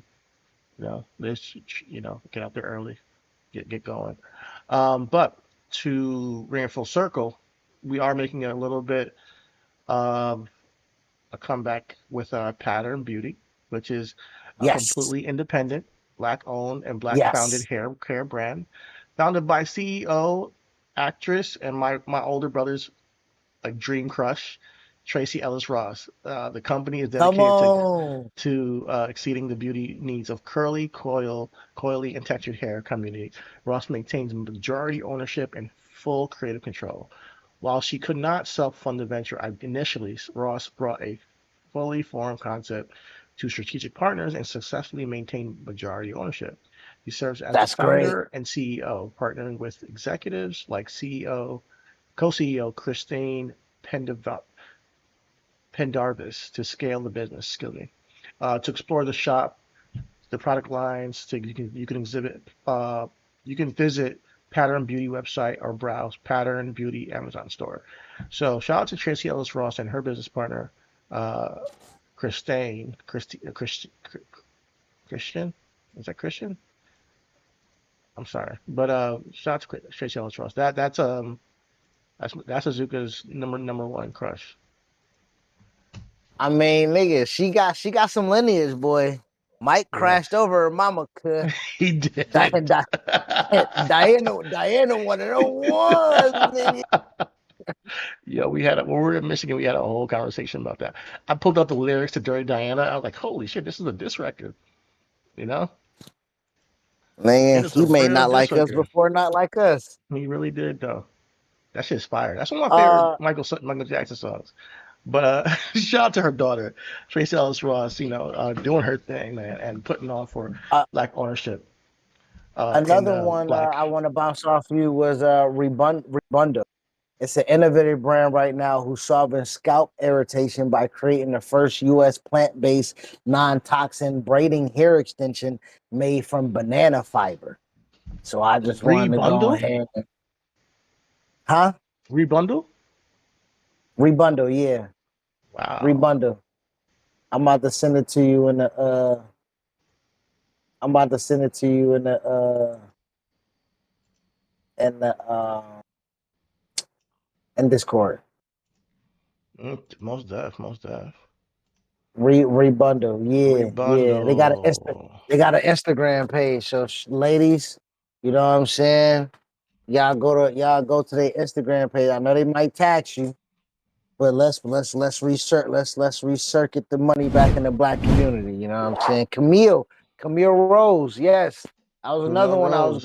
I was going to shout out to you. Yeah. Yes, absolutely. She is now the number one black woman for owned brand for textured hair.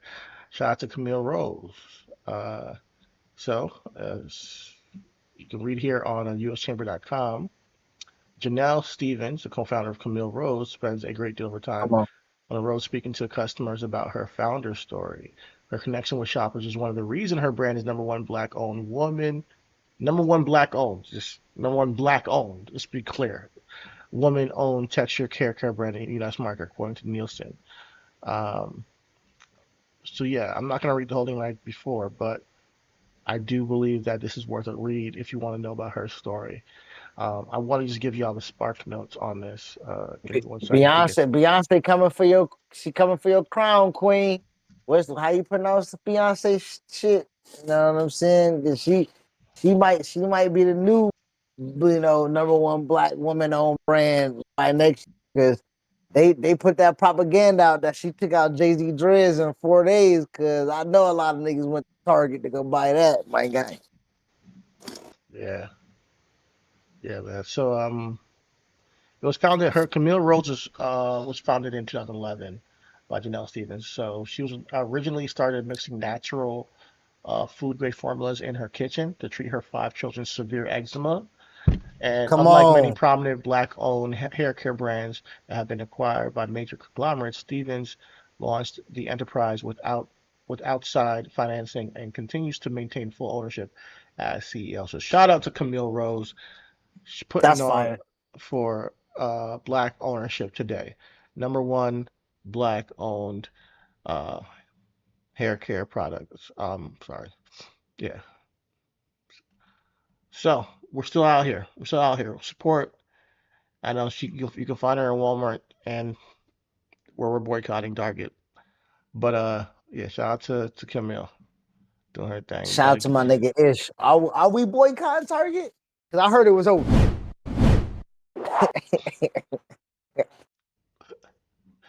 It was over. All right. So Yeah, then yeah, man. Yo, we got a Honey we Pot dropped some knowledge Company. for y'all, man. Yeah, there's a couple of other ones. You know, you got a Honey Pot Company by Beatrix Dixon. She's the first black woman to ring the NASDAQ bell. So let me see if I can find that for you guys.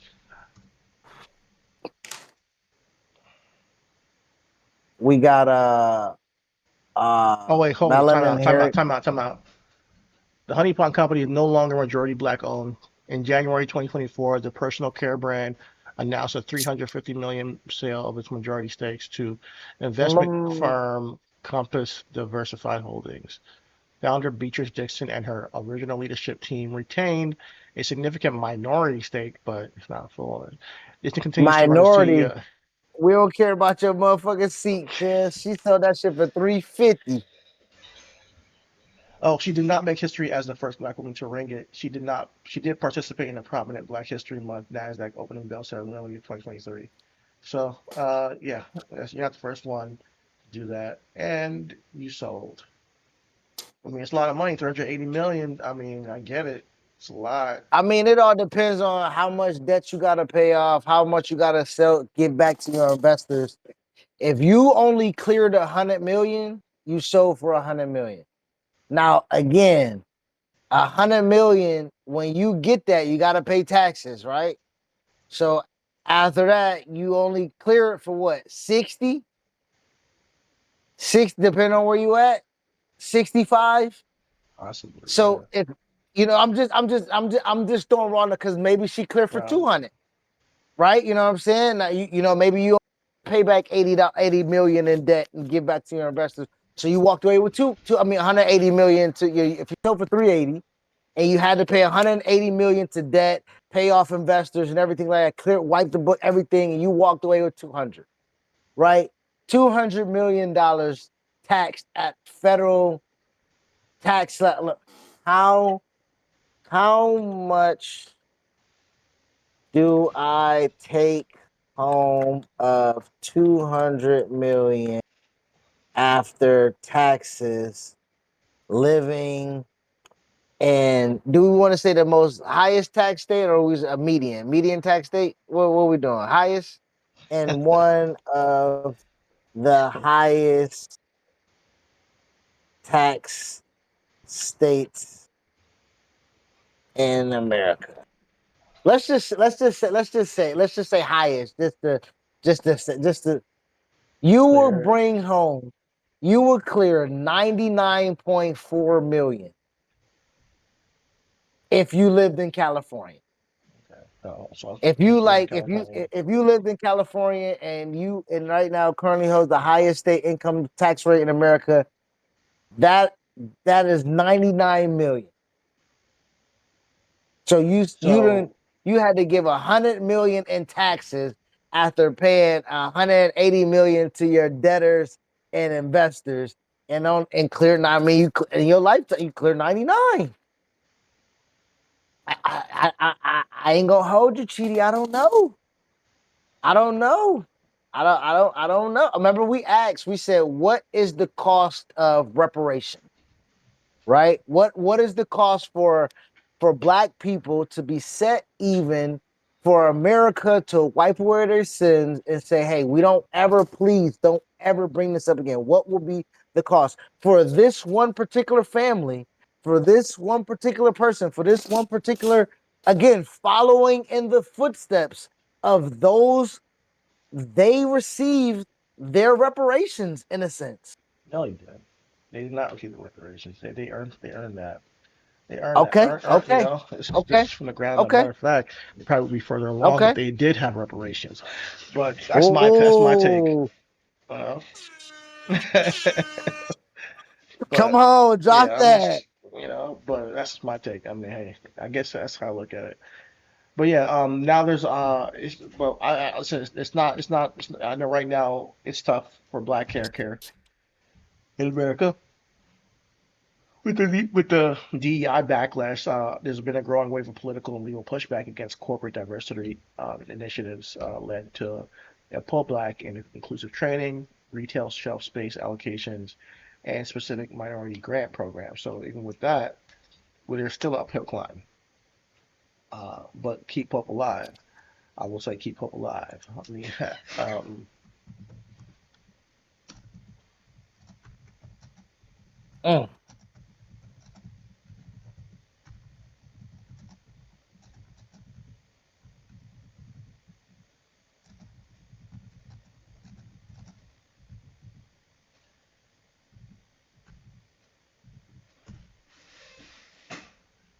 so unfortunately, yeah. So funding for black funded beauty startups fell from 73 million in 2022 to just about 16 in 2024. I'm not sure what it is last year.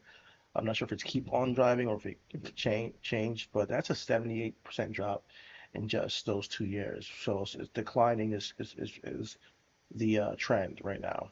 So what we would need to do to reverse declines and regain momentum is that we need to focus on black professionals pooling together capital through angel networks to bypass traditional venture capital hurdles.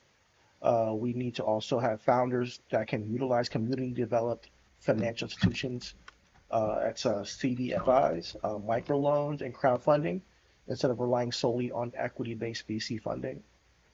We also need to establish black-owned manufacturing and formulation labs. This is key. And distribution networks reduces reliance on legacy gatekeepers. So right now we are in a time of creation. Whenever we go through a time of like recession or like the Great Depression, which right now they're not going to be. The Trump administration is not going to tell you that they're in a recession, but we are. We are in a recession uh, because that doesn't look good on them. They say it publicly. But we are currently in a recession, at least for majority of America. But there's a portion of Americans who are doing very well right now, but majority is not. We need a crowdfund if we want to start moving businesses and creating our own supply chains. So when it comes to beauty, people who start their kitchen and all that stuff, when it comes to the weaves and the woman who went out there to Korea to learn how to manufacture. These are the things that are going to be needing to happen within the black community to reclaim and reverse the trend of us losing equity in these, you know, black-centric businesses. I'm telling you, it's not just happening in the black healthcare, business. It's happening in restaurant industry. It's happening in, the automotive. It's happening everywhere. The more black businesses are just not going to be given the same leeway at this current time. The funding is not going to them. There's so many hurdles to actually get something a startup off the ground. So we got to rely on each other. So when we go back to our conversation yesterday about diaspora and how much like we need each other at this moment and coming together. Yo, You know, Chidi, I am Googling right now on my soul. I am Googling right now. What can $100 million do? Like if we were to make something and sell it, what would $100 million do? Bro, we can change $100 million is a lot. globally. It's a lot. Yeah, Like it's a you know what lot. I'm saying. So as we're talking right now, as I'm listening to you, like and you're talking about coming to crowdfunding and everything like that. If people had some inkling of like, yo, all right, I cashed out 100 mil. Let me send 1 million to Africa. Let me send a mil to Nigeria because A we million have to the Nigeria? information, What? Yo, you can start a bro. freaking skyscraper out there. Bro. I'm You no, start I'm some real. bro. You can start X I'm Corp look. out there. I'm looking right now. I just asked. I said, with $100 million and I move to Nigeria, how can I help and how good can I live? They said you can live infinitely. Yo, it's crazy out there, though. They No, said for real, you can live for real. infinitely. No, if you But like they really, you can like literally retire. Like what's like half of that, more than less than half of that over there. yeah, You they know, said so if I go over there with 100 million and they said and they said 100 that million. You are I you are part of the government at that point. You like you I are can you are launch Elon Musk. I can launch I can launch a massive I can launch a massive venture fund for 40 million to establish a local venture capital fund, and this fund can provide a seed stage equity investment to thousands of young Nigerian tech, Oh my God. agriculture, and beauty entrepreneurs, Yeah. creating generational wealth, thousands of sustainable local jobs. Or and I can end educational deserts with just $20 million, and that can fund full multi-year university scholarships for tens of thousands of low-income students, or completely rebuild and digitize hundreds of crumbling public primary schools. Or and Lord and because 40 plus 620 is just 60. And another $30 million can rehabilitate healthcare networks. You can mm, deploy 30 million US to completely build, moderately equipped, and fully staffed 30 to 40 state of the art primary healthcare clinics in rural zones, bringing medical access to hundreds of thousands of people. So, listen, yo, you have no this is what we're, idea. bro. You have no idea how life changing it would be for people out there, for somebody to be a super humanitarian and really shift the culture out there just for one of those things. And even if it's just not even one of those things on a grand scale, one of those things for one person, like what Kasna is doing in Nigeria, just that one school is huge. And it's going to take time to Yes, build. But I love the fact yes. that he even thought when he went out there, he saw the place like I want to help, and I have the means to. I'm going to try. Like and I pray that I have the ability to do that one day. But it comes I from think we're us, doing it in our black way right people. now. Black And people. our way, our education, what we're doing, I think, and to your point, yes, I think right now our greatest gift is us knowing that even though we don't have that access, like I know that we wish Hmm. to, that we have the access to the knowledge to get it to somebody, Hmm. or Yeah. to get it to where like we can create a family thing. And I know mom Hmm. sends money back home. Y'all Listen, got the man. house back at the crib. Like Yeah. we can really make with just information and knowledge in this internet that we that we love and cherish so damn much. Listen, we need to come together as all black people and fund. Even if you don't want to go all the way to Africa and do something, just reinvest in black women who are putting themselves out there to make these businesses get off the ground. Like for instance, like Absolutely, if you use 10 million for just like the Nigeria, as you give it to like the black woman health hair care, and you said we're going to start manufacturing plants in Africa, in Nigeria, to manufacture hair, right? And they are and going to we give it to just the said black we're woman gonna here. build a superpower. There's Yeah, superpower and right then there, bro. the black women in Nigeria are going to be able to be the retail supplier to the black retailers over here in America. This is how you build a coalition and you help to embolden our people. No one's coming to help us but us. Bro. We freestyling this right now, bro. But this freestyle can be a fucking hit record. This freestyle that we're doing right now can go diamond, bro.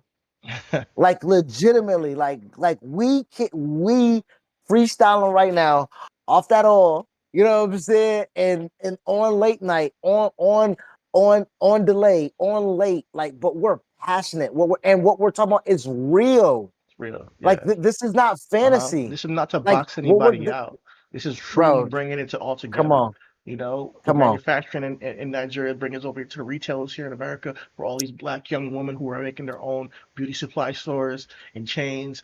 Listen, we can buy, well, not to no hate on Koreans and also you guys are doing great. I respect the ingenuity, but if we're getting boxed out, we need to find a way regardless, right? We need to Yes. find a way regardless. Angel Reese get them rebounds regardless. Yeah, yeah, Angel Reese, hey, exactly. and we gotta come in and we gotta figure out how to be me bound. Me bounds, yeah, Me exactly. bounds. Me bounds. We gotta be me bounds. And we call it when you bring and when we're not bickering over the diaspora, it becomes a we bound. We bound each other. We bound together, and we get the we bounds. Everything is we bound, my nigga. Turn the me up to a W upside down. It's a we. Listen, man. We just again. Hey, we We can't should get better than that, man. We might as well, we should trademark that. bro. We bounds. We can't get no better than that, Yeah, man. word up, man. Listen.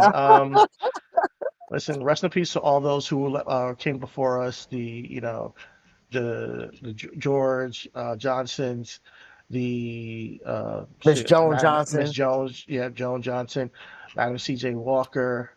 Listen, you guys are supreme and legends Annie for Malone, Annie Malone, who founded a college for cosmetology. Like cosmetology is Batishan like, Gardner. come Yeah, on, man. Like it's rest in peace, man. Like crazy, man. y'all really are legends, and we are here to provide the information and make sure that your legacy is not forgotten, because this country is kind to ignore the greatness of our people. We're not going to let that happen here.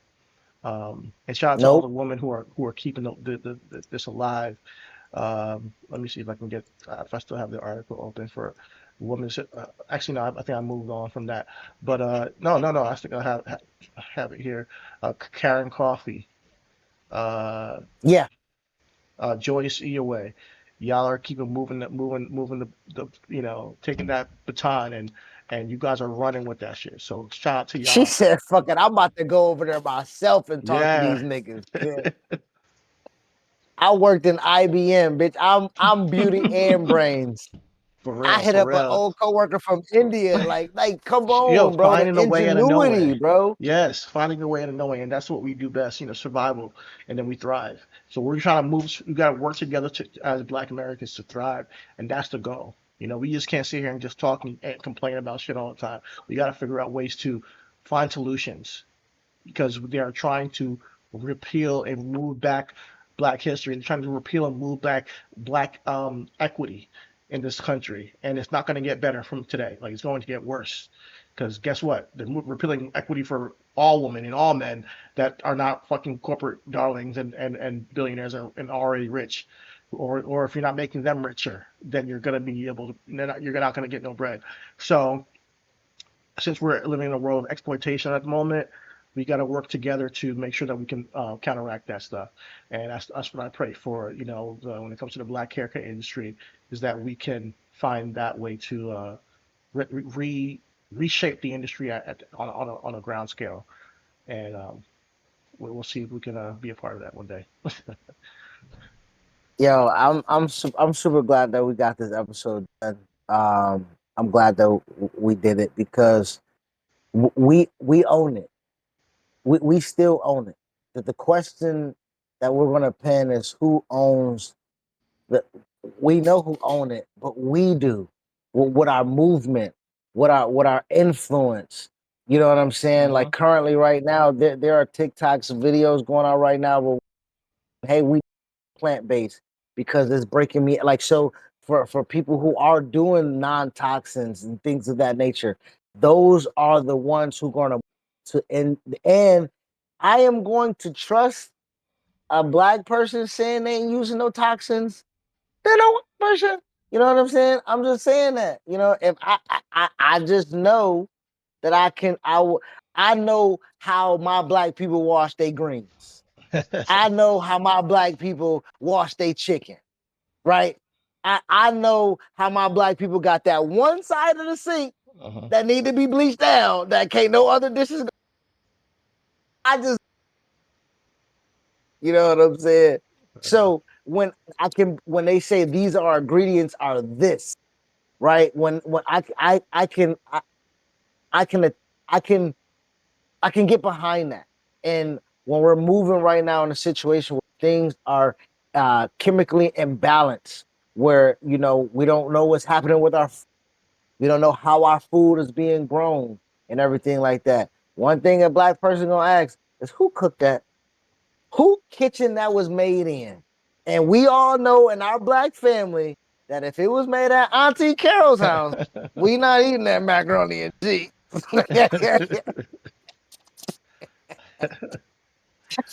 Yeah. But yeah, man, we'll see. We'll keep tabs on things, and you know, um, honestly, I don't see any way around it, but us coming together, I really don't. You gotta lean on each other, crowdfunding, you know, private equity, and reaching out to those who you love. And it also said direct to consumer. So if you want to start something, think about direct to consumer because that might be Direct the to future for consumer, you. and I think that's what when we It's was coming having full the circle. bro when we was having that when they was having that story about them having bankrupt issues. I'm like, bro, who cares if you can't get in the stores? Direct to consumer. Like I know I don't know how much that would have been a burden on them, like making t-shirts, right? You gotta get the t-shirt somehow, you gotta get the ink, you gotta get the presses, you gotta press it out, you gotta so to whip it up, have all those bottles, ship it. But my lord, what you was mass producing it and giving it to who to distribute it to where? You can't mass produce to distribute it to you to distribute it to your people? Like Yeah, yeah, yeah. it's, So think about ah, it, guys. If you know somebody ah, trying to get in the industry or trying to get their product out, I think that I'm sure people already are doing it, but I think at least start with direct to consumer and see where you can go from there. And if you want a please, storefront or whatever, and to jump those hurdles, there's ways, but direct to consumer is a great way to start, and also just leaning on your community. But yeah, man. Anything else you want to say on this episode, this edition of the Receipt Room? no, man. We like to thank everybody who has tuned in tonight, man. We really do appreciate y'all. Again, we are aiming to make sure you like and subscribe. Currently, we are at 98 subscribers. We are at two more away. Oh my God, bro. Oh man, we are two more away from 100. This You is gotta get so to exciting. 500. We appreciate. Yeah. I- God damn.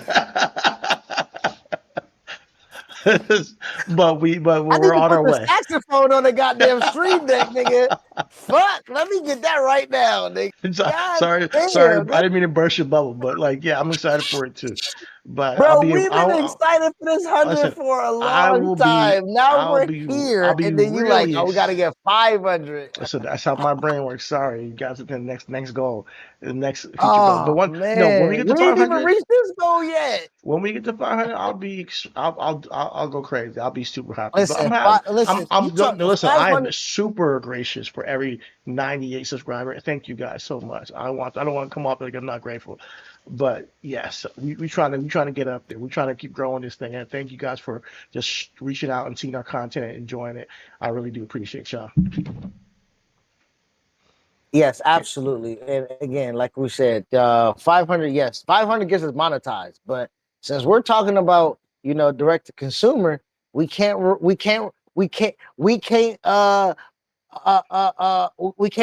on YouTube. don't worry. Google is Don't owned worry. by YouTube. Oh Is god. politics is usual.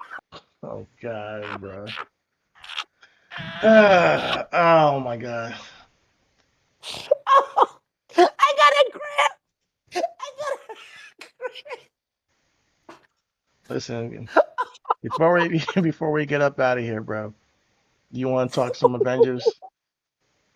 oh, oh How man. you get a cramp from Oh, laughing, bro? oh, because it was so corny. I knew it was funny. I knew it was funny. Oh my god. Jay-Z really thought he got off with He that, really did. man. He really did. He's Oh Jay-Z my thought he god. really got off with that. YouTube's owned by Google. You guys is You know what that remind me politicking of? as usual. That reminded me of Hollow the Don and Joe Budden and Joe Budden that bunny hop. oh, That's what I thought of when he did that shit. I was oh like, man. Oh, oh, good God. Oh, that was hilarious. Okay, Rich. Let's talk about. Did you watch X Men spoilers, '97? guys. Yes or Listen, no? I Did you did, watch X Men but before '97? we move Okay, on, let's guys, do X listen. Men If you '97. have any, if listen, if you guys are Marvel fans now, we're out of the receipt room. We just walked out that bitch. If you are Marvel fans and you don't want to know any spoilers for X Men '97, please exit now. If you're a Marvel fan and you don't want any spoilers for fucking trailers, please leave right now. I can't Rich, listen. Listen, stay around for X Men '97 at least. I do Let's stay not want around for to. X Men '97 at least. I do not want to be. I do not want to be. Listen, I get it. Like I don't want to be spoiled either for anything. Like I really don't. But these trailer stuff, man. Like some of y'all getting out of control with the trailers. Oh, I don't want to see a trailer. It's a trailer. You know, I get it. Sometimes you put things in there that's too much. But I don't know. I don't know. I feel like a trailer's not gonna ruin the movie Okay. for me. It never ruined the movie for me. A Hold on. trailer never. Yeah. I would say this. I will say this to hear Rich out. And Days, because Days is also that as well. Um, some trailers can give away plot of the movie, which I don't believe what a trailer should be. But a Right? trailer should kind of give you a sneak peek into the plot. Oh, what am I? Why? Okay, why? When you watch a trailer, what do Okay. you want to show an audience? You want to show an audience this is a taste of what you're gonna get. That's what it's supposed to be. And to pique your interest, I'm like, so in this movie, Between Denzel Washington dialogue and is gonna fight be fighting scenes, for somebody's it'd be a daughter and trying lot to get though. her away from the mob. Oh, cool. I'll go watch it. You know, when you watch the Equalizer, he's trying to find somebody's kid or taken. He's trying to find his daughter. Like you know in the trailer what he's doing. I'm gonna find you. I'm gonna kill you. Like that's the fucking plot. Didn't ruin the movie because you still gotta see him do what he gotta do. And listen, and guess what? This is Marvel, bro. You know the plot because you saw the last Spider-Man movie. Like let's be you know the plot because you know where we are with all these damn Avengers movies, with all these freaking Marvel movies. We've caught up. We know we have an idea of what's going to happen. Let's not act like we don't know. You know? I get it. You want to be so completely surprised. What is this? Oh, Chitty Chidi. bang, chitty cooking right now. Chitty bang cooking right now. Yo, yeah, but yeah, listen, for real, chitty bang. You hear that loud? Okay. Ooh. So what I would say is, and yes and no, right? So for okay, just for instance, I know they were selling Red Hawk toys at McDonald's. Did I need to see Red Hawk in the trailer? Like seeing the toys, be Yes, like, oh shit. I would disagree a little bit. because I that's would he. disagree. Listen, the story was it wasn't a Captain Falcon story. It was a Red Hulk story. Guess what? That's what sold people. That's why people bought the ticket. That's the only reason why people bought that ticket because they read because of Red Hulk. That's it. That's it. That's it. Okay, That's how they sold it. okay, you're right. Because I ain't gonna hold you. Buying a ticket to see Anthony Mackie is diabolical. I would have because I would have approached it the same way that you approached Thunderbolts. Yeah, we know y'all don't really give a fuck about this guy, but we're gonna go deep into his character and hindsight, Thunderbolts and like after the first week, it kind of went up in sales because people thought it was good.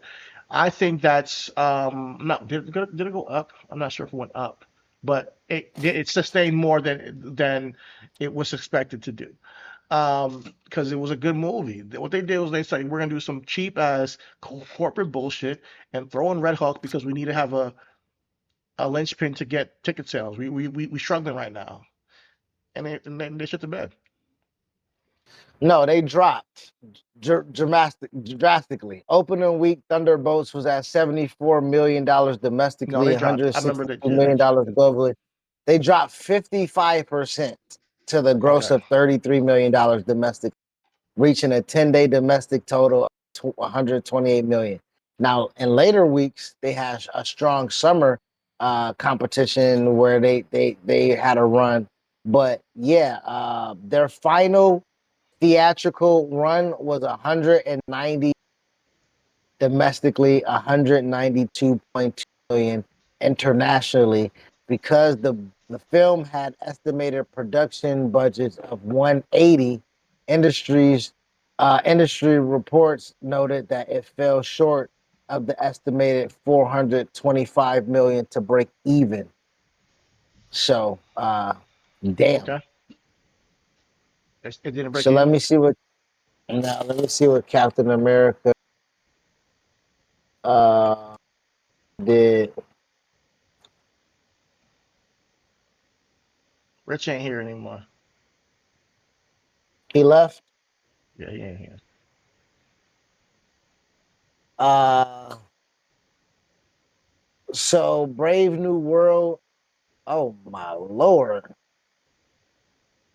Brave New World did worse in my Drake Worse verse. than Thunderbolts. Their open, yes, their opening weekend was 88 million domestic, 192 million worldwide. Damn, Their Red Hulk didn't save second him. week, their second week, 68% drop to $28 million. Third Wow. week, $15 million domestic. So it was a tough run for Anthony Mackie and your boy Listen, I'm during not the that time. So biggest Anthony Mackie fan. I am a Falcon fan in the comics, and I think there's potential with the stories they could tell with him. They just didn't capitalize. It's really they haven't given him his own real story yet. is there a Sam Wilson in the story that becomes uh Captain America? Iron that becomes Captain America in Yeah, the comics? yeah. Okay, okay. And was he anything like this character? They haven't done nothing with this character, so like I don't even know who he is. Let's be They did. real. They did. They did the series. They did the The series. Did you series was watch the it? most they did with him, and I liked it.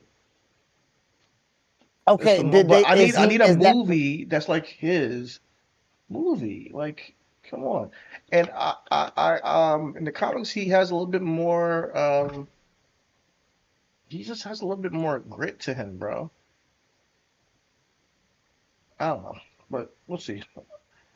They make everybody kind of jokey in this MCU, which is I don't like. Even Thor, they made him like way more jokey. I can get some jokes here and there, but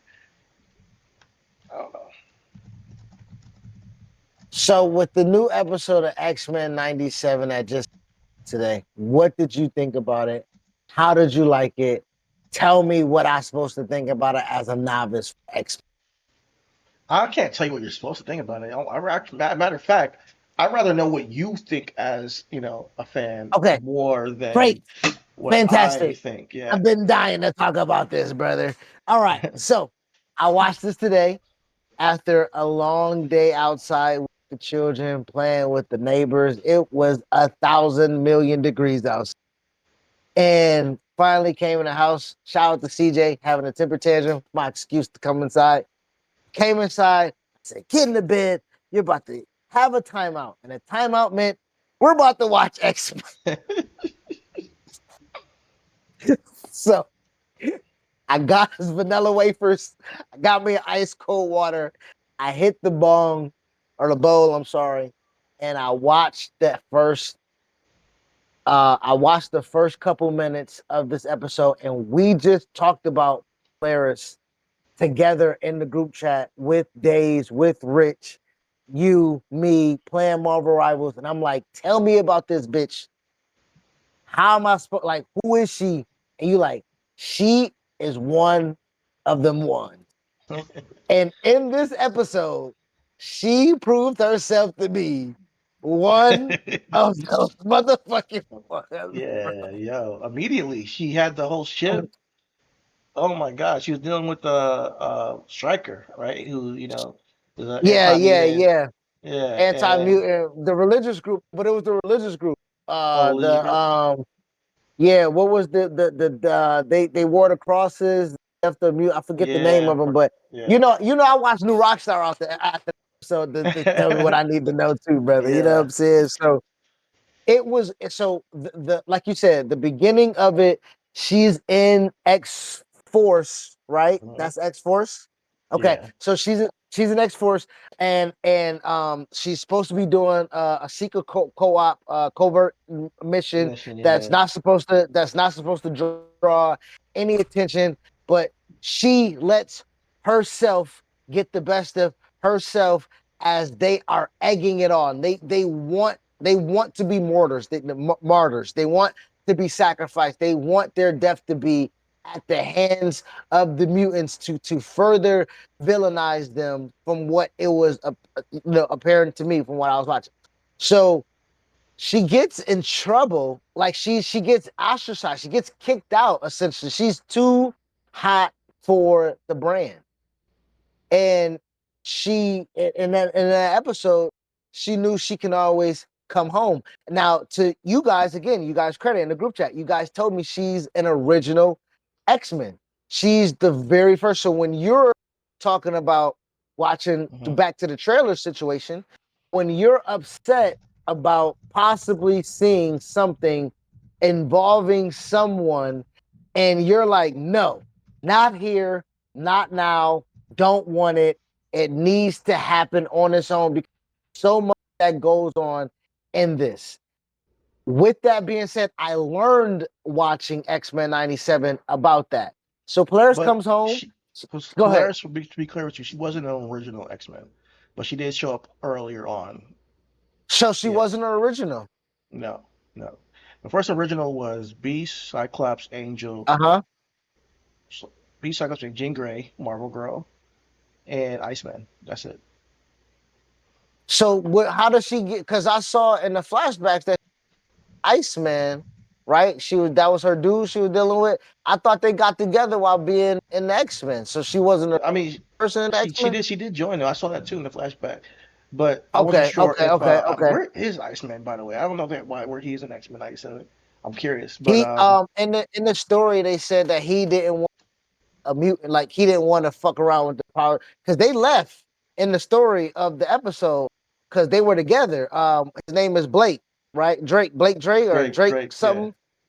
That's where Iceman Bobby comes from, Drake, just so y'all know. Bobby, yeah, that's yeah, yeah, yeah, Bobby Drake. So Bobby Drake and Polaris was together in the episode they shown, and and they dipped off from the X-Men at a time where they just wanted type thing, and she uh-huh. was like, "No, the world is just too crazy. Like we need to go back and dibble and dabble, and he was like, "Nah, bitch, we I'm a salesman type shit." You know what I'm saying? But that's that. But that's where it's shown where he disassociated himself the X-Men from. That's what I know that to be. So I don't know if he's, I don't know if he died since then. I don't know, but to see her walk back in the room and they have pictures together, and that's why I'm sorry, I misspoke. But she had a picture with the original X-Men, or there was a picture showing the original X-Men. I thought that she might have been in that picture, but she might have just had No, she a wasn't a picture with picture her and yet. Storm. Okay, Yeah, okay, okay, okay. but she was like, I'm telling you, she was one of the first two or three people to join the X-Men after, the original.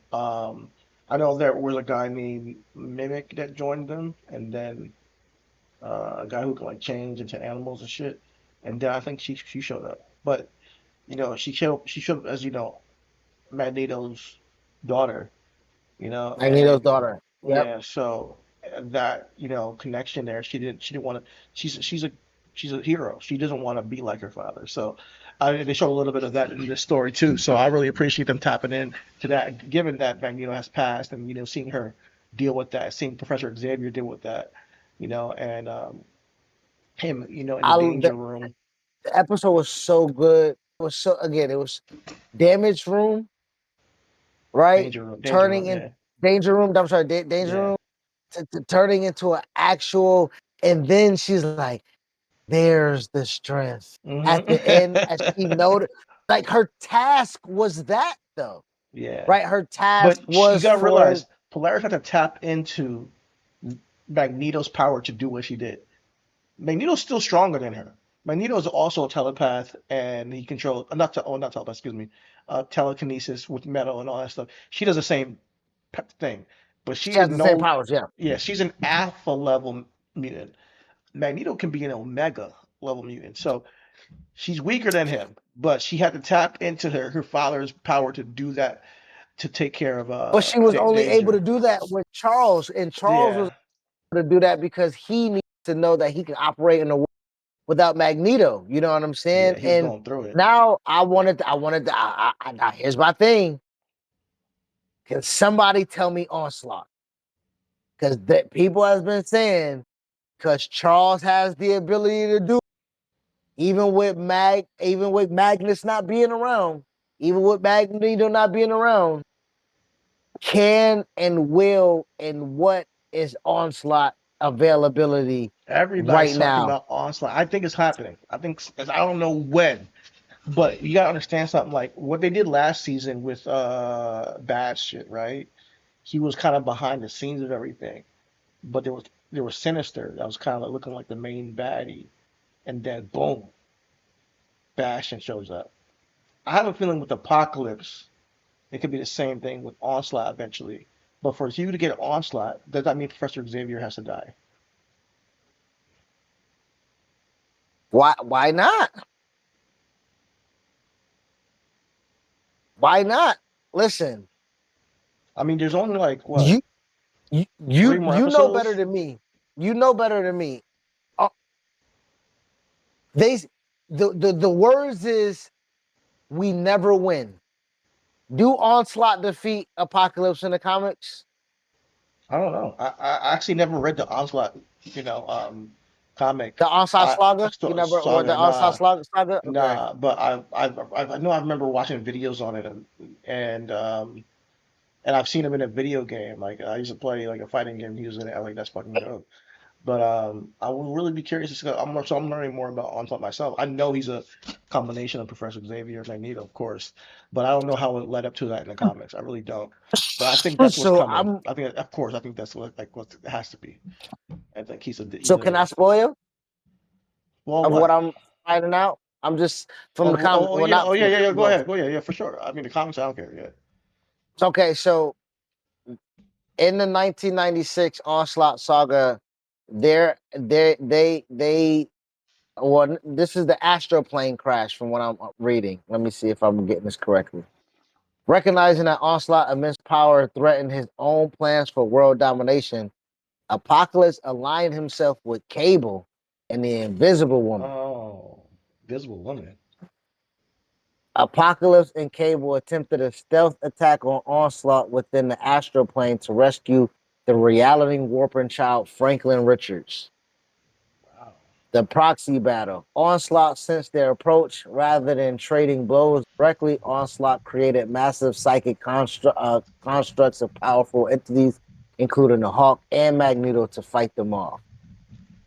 So, like again, they can adapt certain things from the comics to bring it to path, but we have two of the three in this X-Men 97 series prominent right now. Cable is very much uh, necessary in this. They have made Apocalypse undefeatable right now, so maybe they'll flip flop it, and maybe Cable and Onslaught team together to fight Apocalypse in this X-Men 97 adaptation of it, because again they haven't been as true to form to the comics as we saw in the last episode with that Wolverine episode, where they mishmashed three comics ideas to create their Okay. own Yeah. adaptation of Yeah. what we Adaptation saw. for real. So Yeah. I mean, this might be fire. I ain't going to show. Um, Professor X.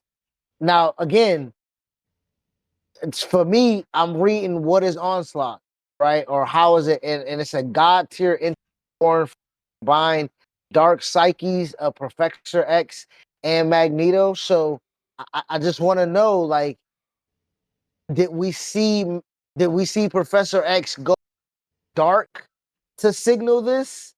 Like, did you pay, was that something that caught your eye that you might have to go back and look at? Yeah. Except, yeah, I Or definitely felt like that. Professor Xavier, since losing Magneto, is a little bit losing it himself.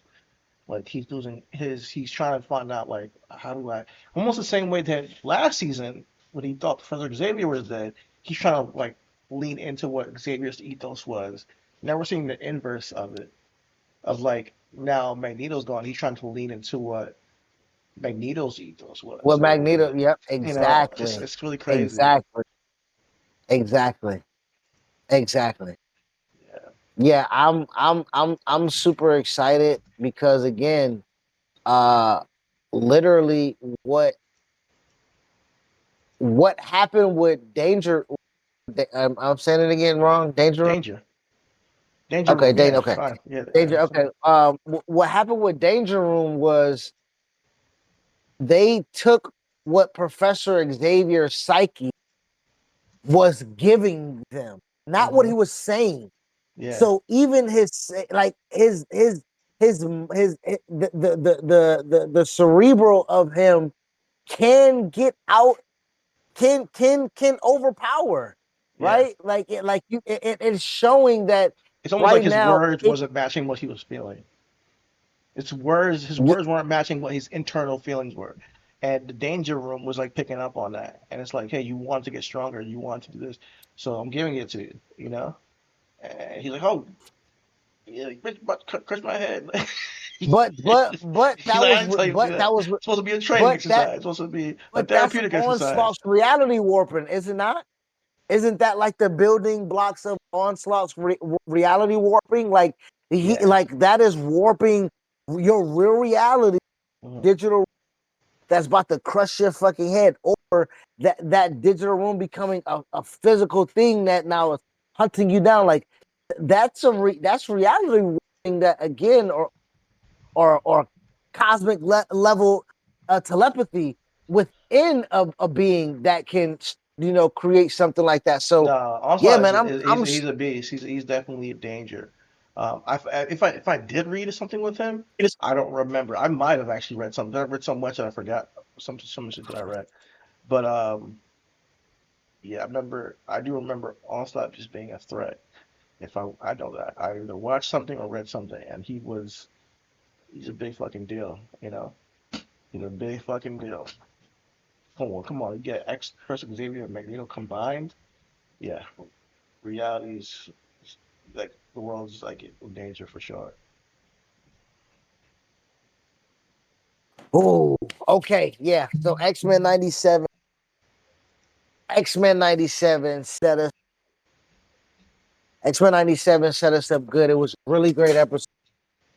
It focused on two characters having the same thing needing from the same person that was no longer there. It was a really episode. I was super I was super excited to get to the Easter eggs that I missed and to get to the secret meanings of this and the backstory of that. Like, um, yeah, man. Oh, my man gone. I'm here. I'm here. Okay. It's just Um, my browser went out. I'll be back. no But problem. So they can I hear you and just see you. okay, that's awesome. So I was super excited, watching that episode because I was satisfied. Yeah, it And was really, it's one of the the best episodes this season for sure. Yeah, in the end, the ending, the ending was crazy. got his horseman. The Got one ending of was got crazy. got one of his horsemen, man. Gambit, man. Waiting. All right, so you gotta I'm waiting for. I'm let me waiting. know about that. Let me know about that. What's so sad about Gambit as a horseman? Why is that such a big thing in comic lore right now? Well, just Gambit being revitalized is a big deal because of last season. I'm waiting just for the scene where him and Rogue are back in the same scene. Like we saw last year with this season and how when he died. And first of all, their love story and the fact that they want to be together but they can't. She can't touch him. He But the only dead time she, already. but once he was dead, no, but once he was dead, that's when she could touch him, and she's like, but she couldn't feel him. That was so freaking poetic to me. Like while he's alive, she can't touch him, but she can feel him. But when he's dead, she can touch him, You but can she touch can't him. feel him. Yeah, feel. Yeah, it's Mm. so crazy. That gives me goosebumps when I thought about the poeticness and that shit.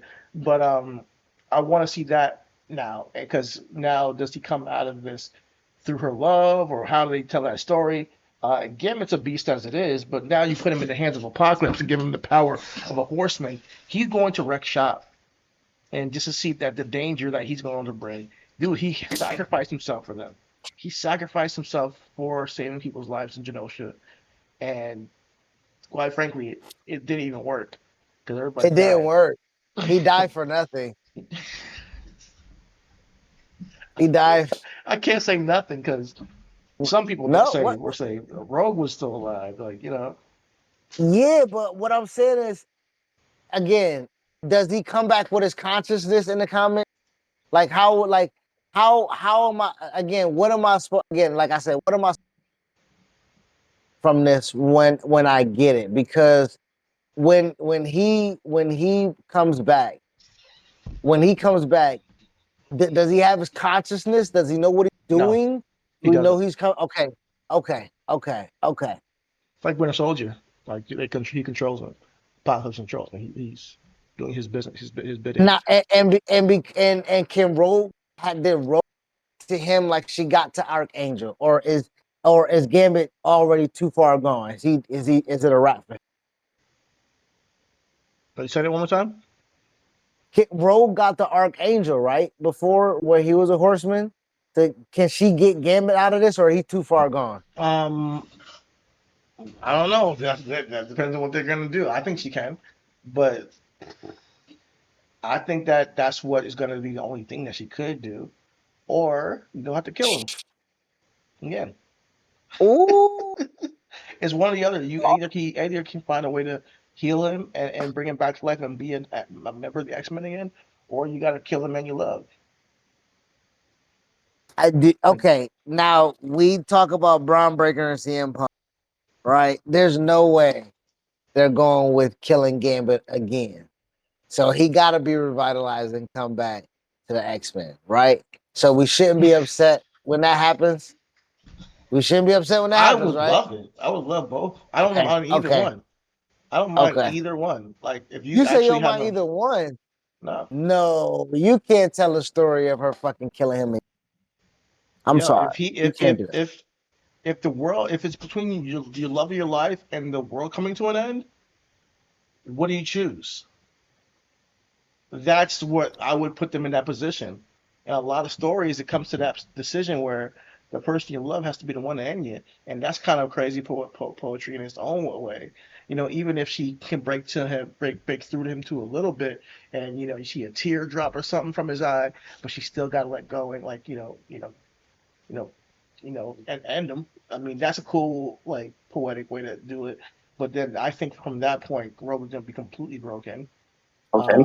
But I think That's what I'm also saying. So think you'll lose two at the yeah, Ro got to because go Rogue somewhere, was get in chapter. rehabilitated. She gotta go.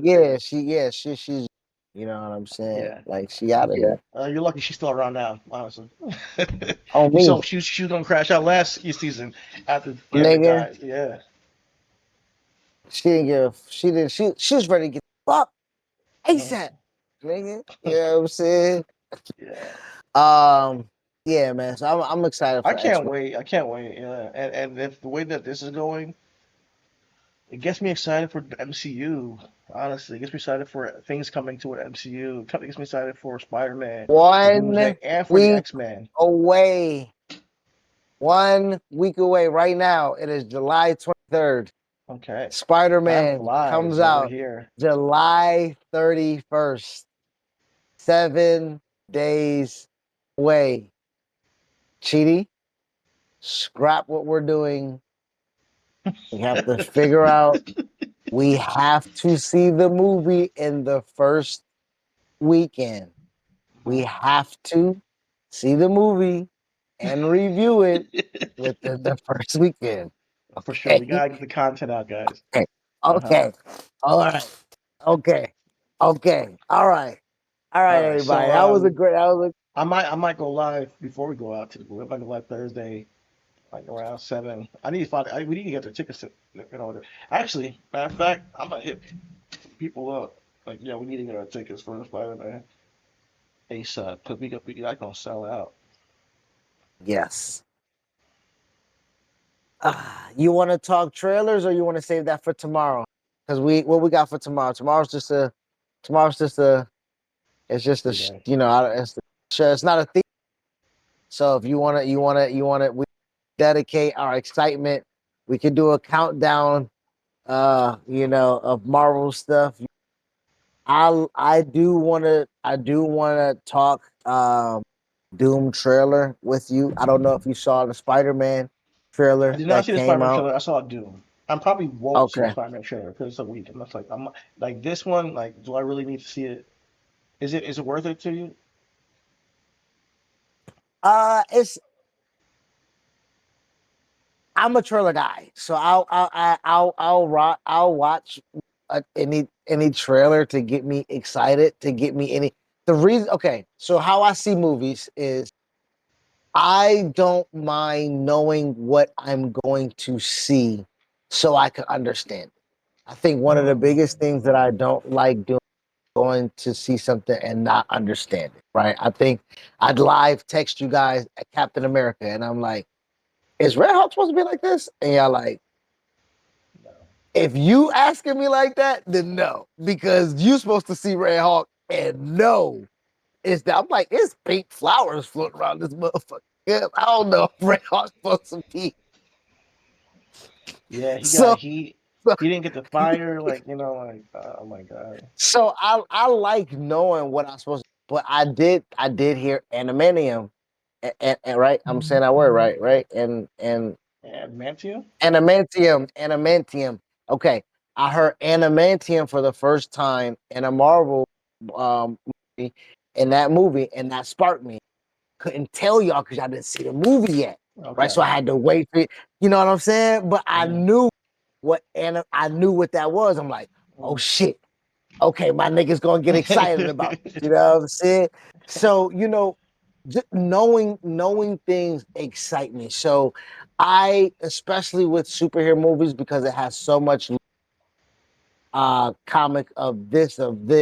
We just talked about. I learned about Iceman through Spider-Man. I had no idea that he was a Spider friend, an amazing friend. You know what I'm Okay. saying? Yeah. Because Yeah. I didn't read the comments, I saw the cartoons. You know what I mean? Like, so with that being said, I need to know these things because if I ended up seeing Iceman in the movie, I need to have known the importance or whatever the case may be. So I don't mind seeing trailers for one. Or two, anticipating. I can understand with Rich sometimes, like I said, dialogue and fight scenes. I would like for you to save some of that for me, just so it's not replicated in my mind. You know what I'm saying? Listen, I You remember seeing the know, first Infinity War trailer. I almost lost my mind. I loved it. I was like, holy shit, this Thanos guy ain't no fucking joke. And he pulled that moon shit down. I was like, oh no. I yeah, like trailers too. I like trailers, but once you get this close to the movie and you're releasing another trailer, I'm like, nigga, I don't need it. I'm here. If you're releasing another trailer, well, why do I need that? you're Like right. I think I've seen the other like you ones. said, like you, Yeah. I think you're right. A week out is kind of like, but I think what what they're trying to do again, Spider-Man is a really big vehicle, right? And it's a really big vehicle to launch what everybody is, again, phase zero feel. Nobody knew what phase one, two, three. Phase zero was, oh shit, they doing the Iron Man movie. Okay. Oh shit, they doing the Thor movie. Oh shit, these niggas made a Captain America movie. Like when you started seeing the threads, and then you stayed the first time you stayed after the credits, and he pushes the motherfucking Avengers Initiative to Tony. Hmm. Nigga, I ain't gonna you that was phase zero. I'm this right now with Spider-Man, what they're introducing, the big M word, right? The forbidden M word, you know, who may be presenting again the anticipation of the most savage Hulk that we've seen in the MCU In a while. throughout. Bro, again from the trailer, from the trailer, from what y'all niggas put in the group chat of who the Hawk is, I'm like, oh, that's the one right there. That they got it right this time. You know what I'm saying? You know what I I mean? wonder why. This is a lot of questions. I put it this way, when it comes to Bruce Banner and Hulk right now, like how first you've already figured out how to be Hulk and be smart, right? At the same time. Yep. Okay, Yep. that's how your story ended, right? Then you pop up with a son out of nowhere. Okay, we don't know where the fuck that nigga is anymore. Now you're back to being Bruce because you're teaching in school. You're not teaching as big as Hulk, who's smart. You're teaching as Bruce, and now you have a device that you need to keep you in check. What the fuck happened? You know? So If they I hope get they answer that and question. if they and that's what I'm saying. The trailer doesn't give any indication of that, right? In one of the trailers, It Bruce does give seems indication. He to. says, wait, of what? Of It what? doesn't give the Of indication why? Yeah, of why of he why. needs that. Yes, Yeah, yeah, yeah. exactly. Right. The why, and in one of the trailers again, Bruce doesn't seem to know why. He knows this kid and why this Mm. kid knows him. Yeah, he can sense that you're not just a regular kid. That's what he said. Like, yeah. Yeah. And I like that because everybody forgot this guy. So he's not gonna remember him. And, oh shoot, I might not be on YouTube. Am I? I see his live still. Okay, I see his all right, live still. all right, cool. But what? Yeah, I'm excited. I do see MJ still wearing the broken necklace that he gave her from Venice. You Oh, know, really? yeah, that's something that that's an Easter egg you pick up in the Rockstar. You know what I'm saying? So she's wearing a broken necklace, and what I want to know is that if muscle memory is going to allow Peter to do the handshake with his guy, because Oh. you know what I'm saying? Like Mm, when because he says, "I promise I'm gonna come back and I'll make you remember me." And she said, "You mm, better. I love you." They kiss. The rooms happen. mm. He goes to try to give her the letter. He just can't do it. So he's been living this whole time wanting to get back with it because again, this is the most lonely that Peter's been. So when we're talking about a neighborhood Spider-Man that people want, He's old, this may yeah. give you what you asked for because this is the loneliest that Peter would be, right? He doesn't have Mary Jane. He doesn't have his best friend. He doesn't have Aunt May. Clearly, Uncle Ben's not there. Tony's not there. Peter's by himself. Yeah, Frank And though. so, I mean, how does he come across Frank? Again, in Daredevil, they call Spider-Man out by name as a vigilante to, but Frank is a vigilante. So maybe they've crossed paths by doing some good deeds within New York City, right? We've Yeah. seen Spider-Man swinging, and New Avenger Towers is so he is in There's a new Avenger active Tower? time. Oh yeah, there is, Yes, yeah. At the end of the Thunderbolts new, they had new one. and the New Avenger Tower, he's swinging through there. You know what I'm saying? So like he has to come across what has been happening. Now I want to know, is it connected? Where was Peter during Century? Where was that happening when he was like, They're not like gonna address that. okay, okay. I I'm think I'm that just if they do, I'll be super impressed. Honestly, that's one thing. If they address that, I'll give them a bump up in the freaking ratings. I did ask to give you a point 0.5 extra because you actually kept continuity. Because I was talking to Days, and Days is like, yo, who wants like more continuity from literally movie to movie to movie. I'm like, bro, they're shooting these things at the same time. There's no way they can do that because they're going for financial and business as well to drop at a certain time frame. Um, if they bring in that continuity somehow in the film and they edited it and it didn't like make the cut on the floor, they actually go into it makes the final cut.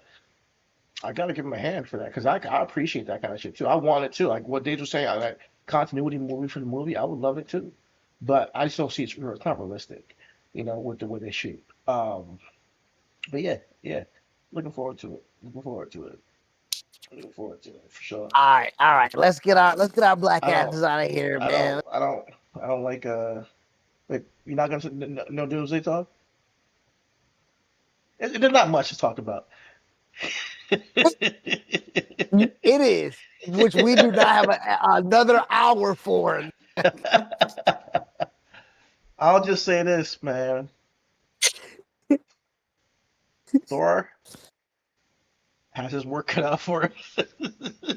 Oh my soul. Oh my soul. All right, let's get up out of here, man. Listen, guys, it's been real. It's been real. Thank y'all for joining us tonight. Thank y'all for joining us on this receipt room. If you're here with us, please like, subscribe, hit the bell icon for more daily content. We really appreciate everybody. We're so close to 100 subscribers, man. Definitely help us get there if you're here. You are a real one. Please subscribe. Come on, subscribe. You know you want to, man. But yeah, man. All's love. Everything is everything. We shall see y'all tomorrow with another episode of Everything Is, where we talk about everything that matters. Keep loving your heart and spirit, because Lord knows the world fucking needs it. Keep your love alive, man. Keep your love alive. See y'all tomorrow. Peace.